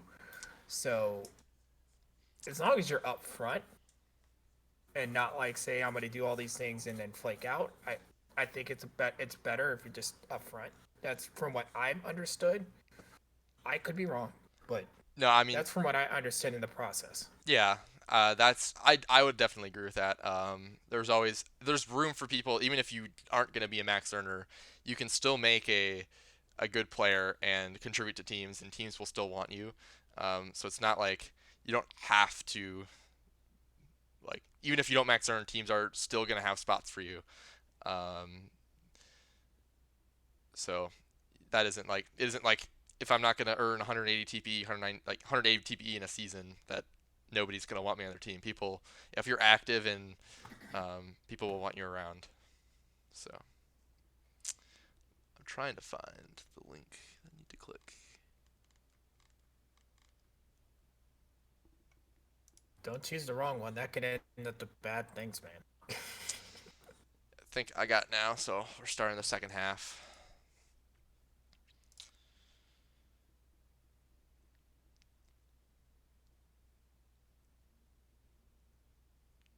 But Yeah, I don't envy this side of the host at all. I don't want that responsibility. what of streaming? the font. The Oh, the file. files. Oh yeah, I was very scared about it because when I did mine, I had used OTP, but the way we use it is a little bit different from how like when I did some like franchise stuff on it, like like ran a team, like it is very different from how I feel like it normally gets used. So but it really is just it's just two buttons going to and from, and then don't quick play the games that need to be streamed.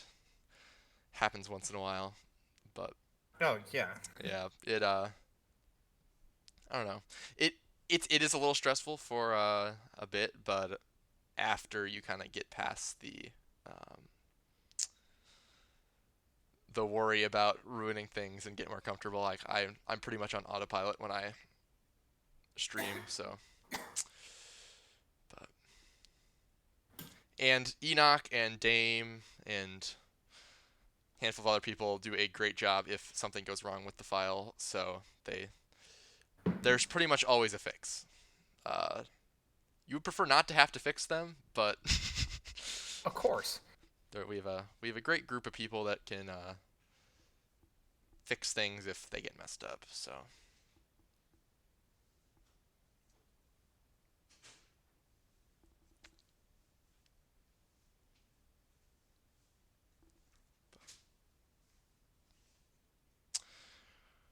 right, looks like the index is updated. Let me just confirm. Yep, we are all set. That is good. Yeah, let me check our schedule. So we have Tuesday at 10 p.m. Is day one of the playoffs. So that's the first three games, and then I am streaming day two. I haven't put a time for that, but it'll likely be 7 p.m. Eastern. So that'll be the second half. We have AJ on Thursday at 7 with the playoff semifinal. So that's our upcoming schedule. If you want to, got 10 p.m. Tuesday, 7 p.m. Wednesday, 7 p.m. Thursday. But thanks for tuning in, everyone. Thank you for joining me, Max. No problem. And hope everyone has a good rest of their day. We need to. Actually, don't know if I've ever done a raid before. /raid and then the name. Yep. I think I'm good, but we'll.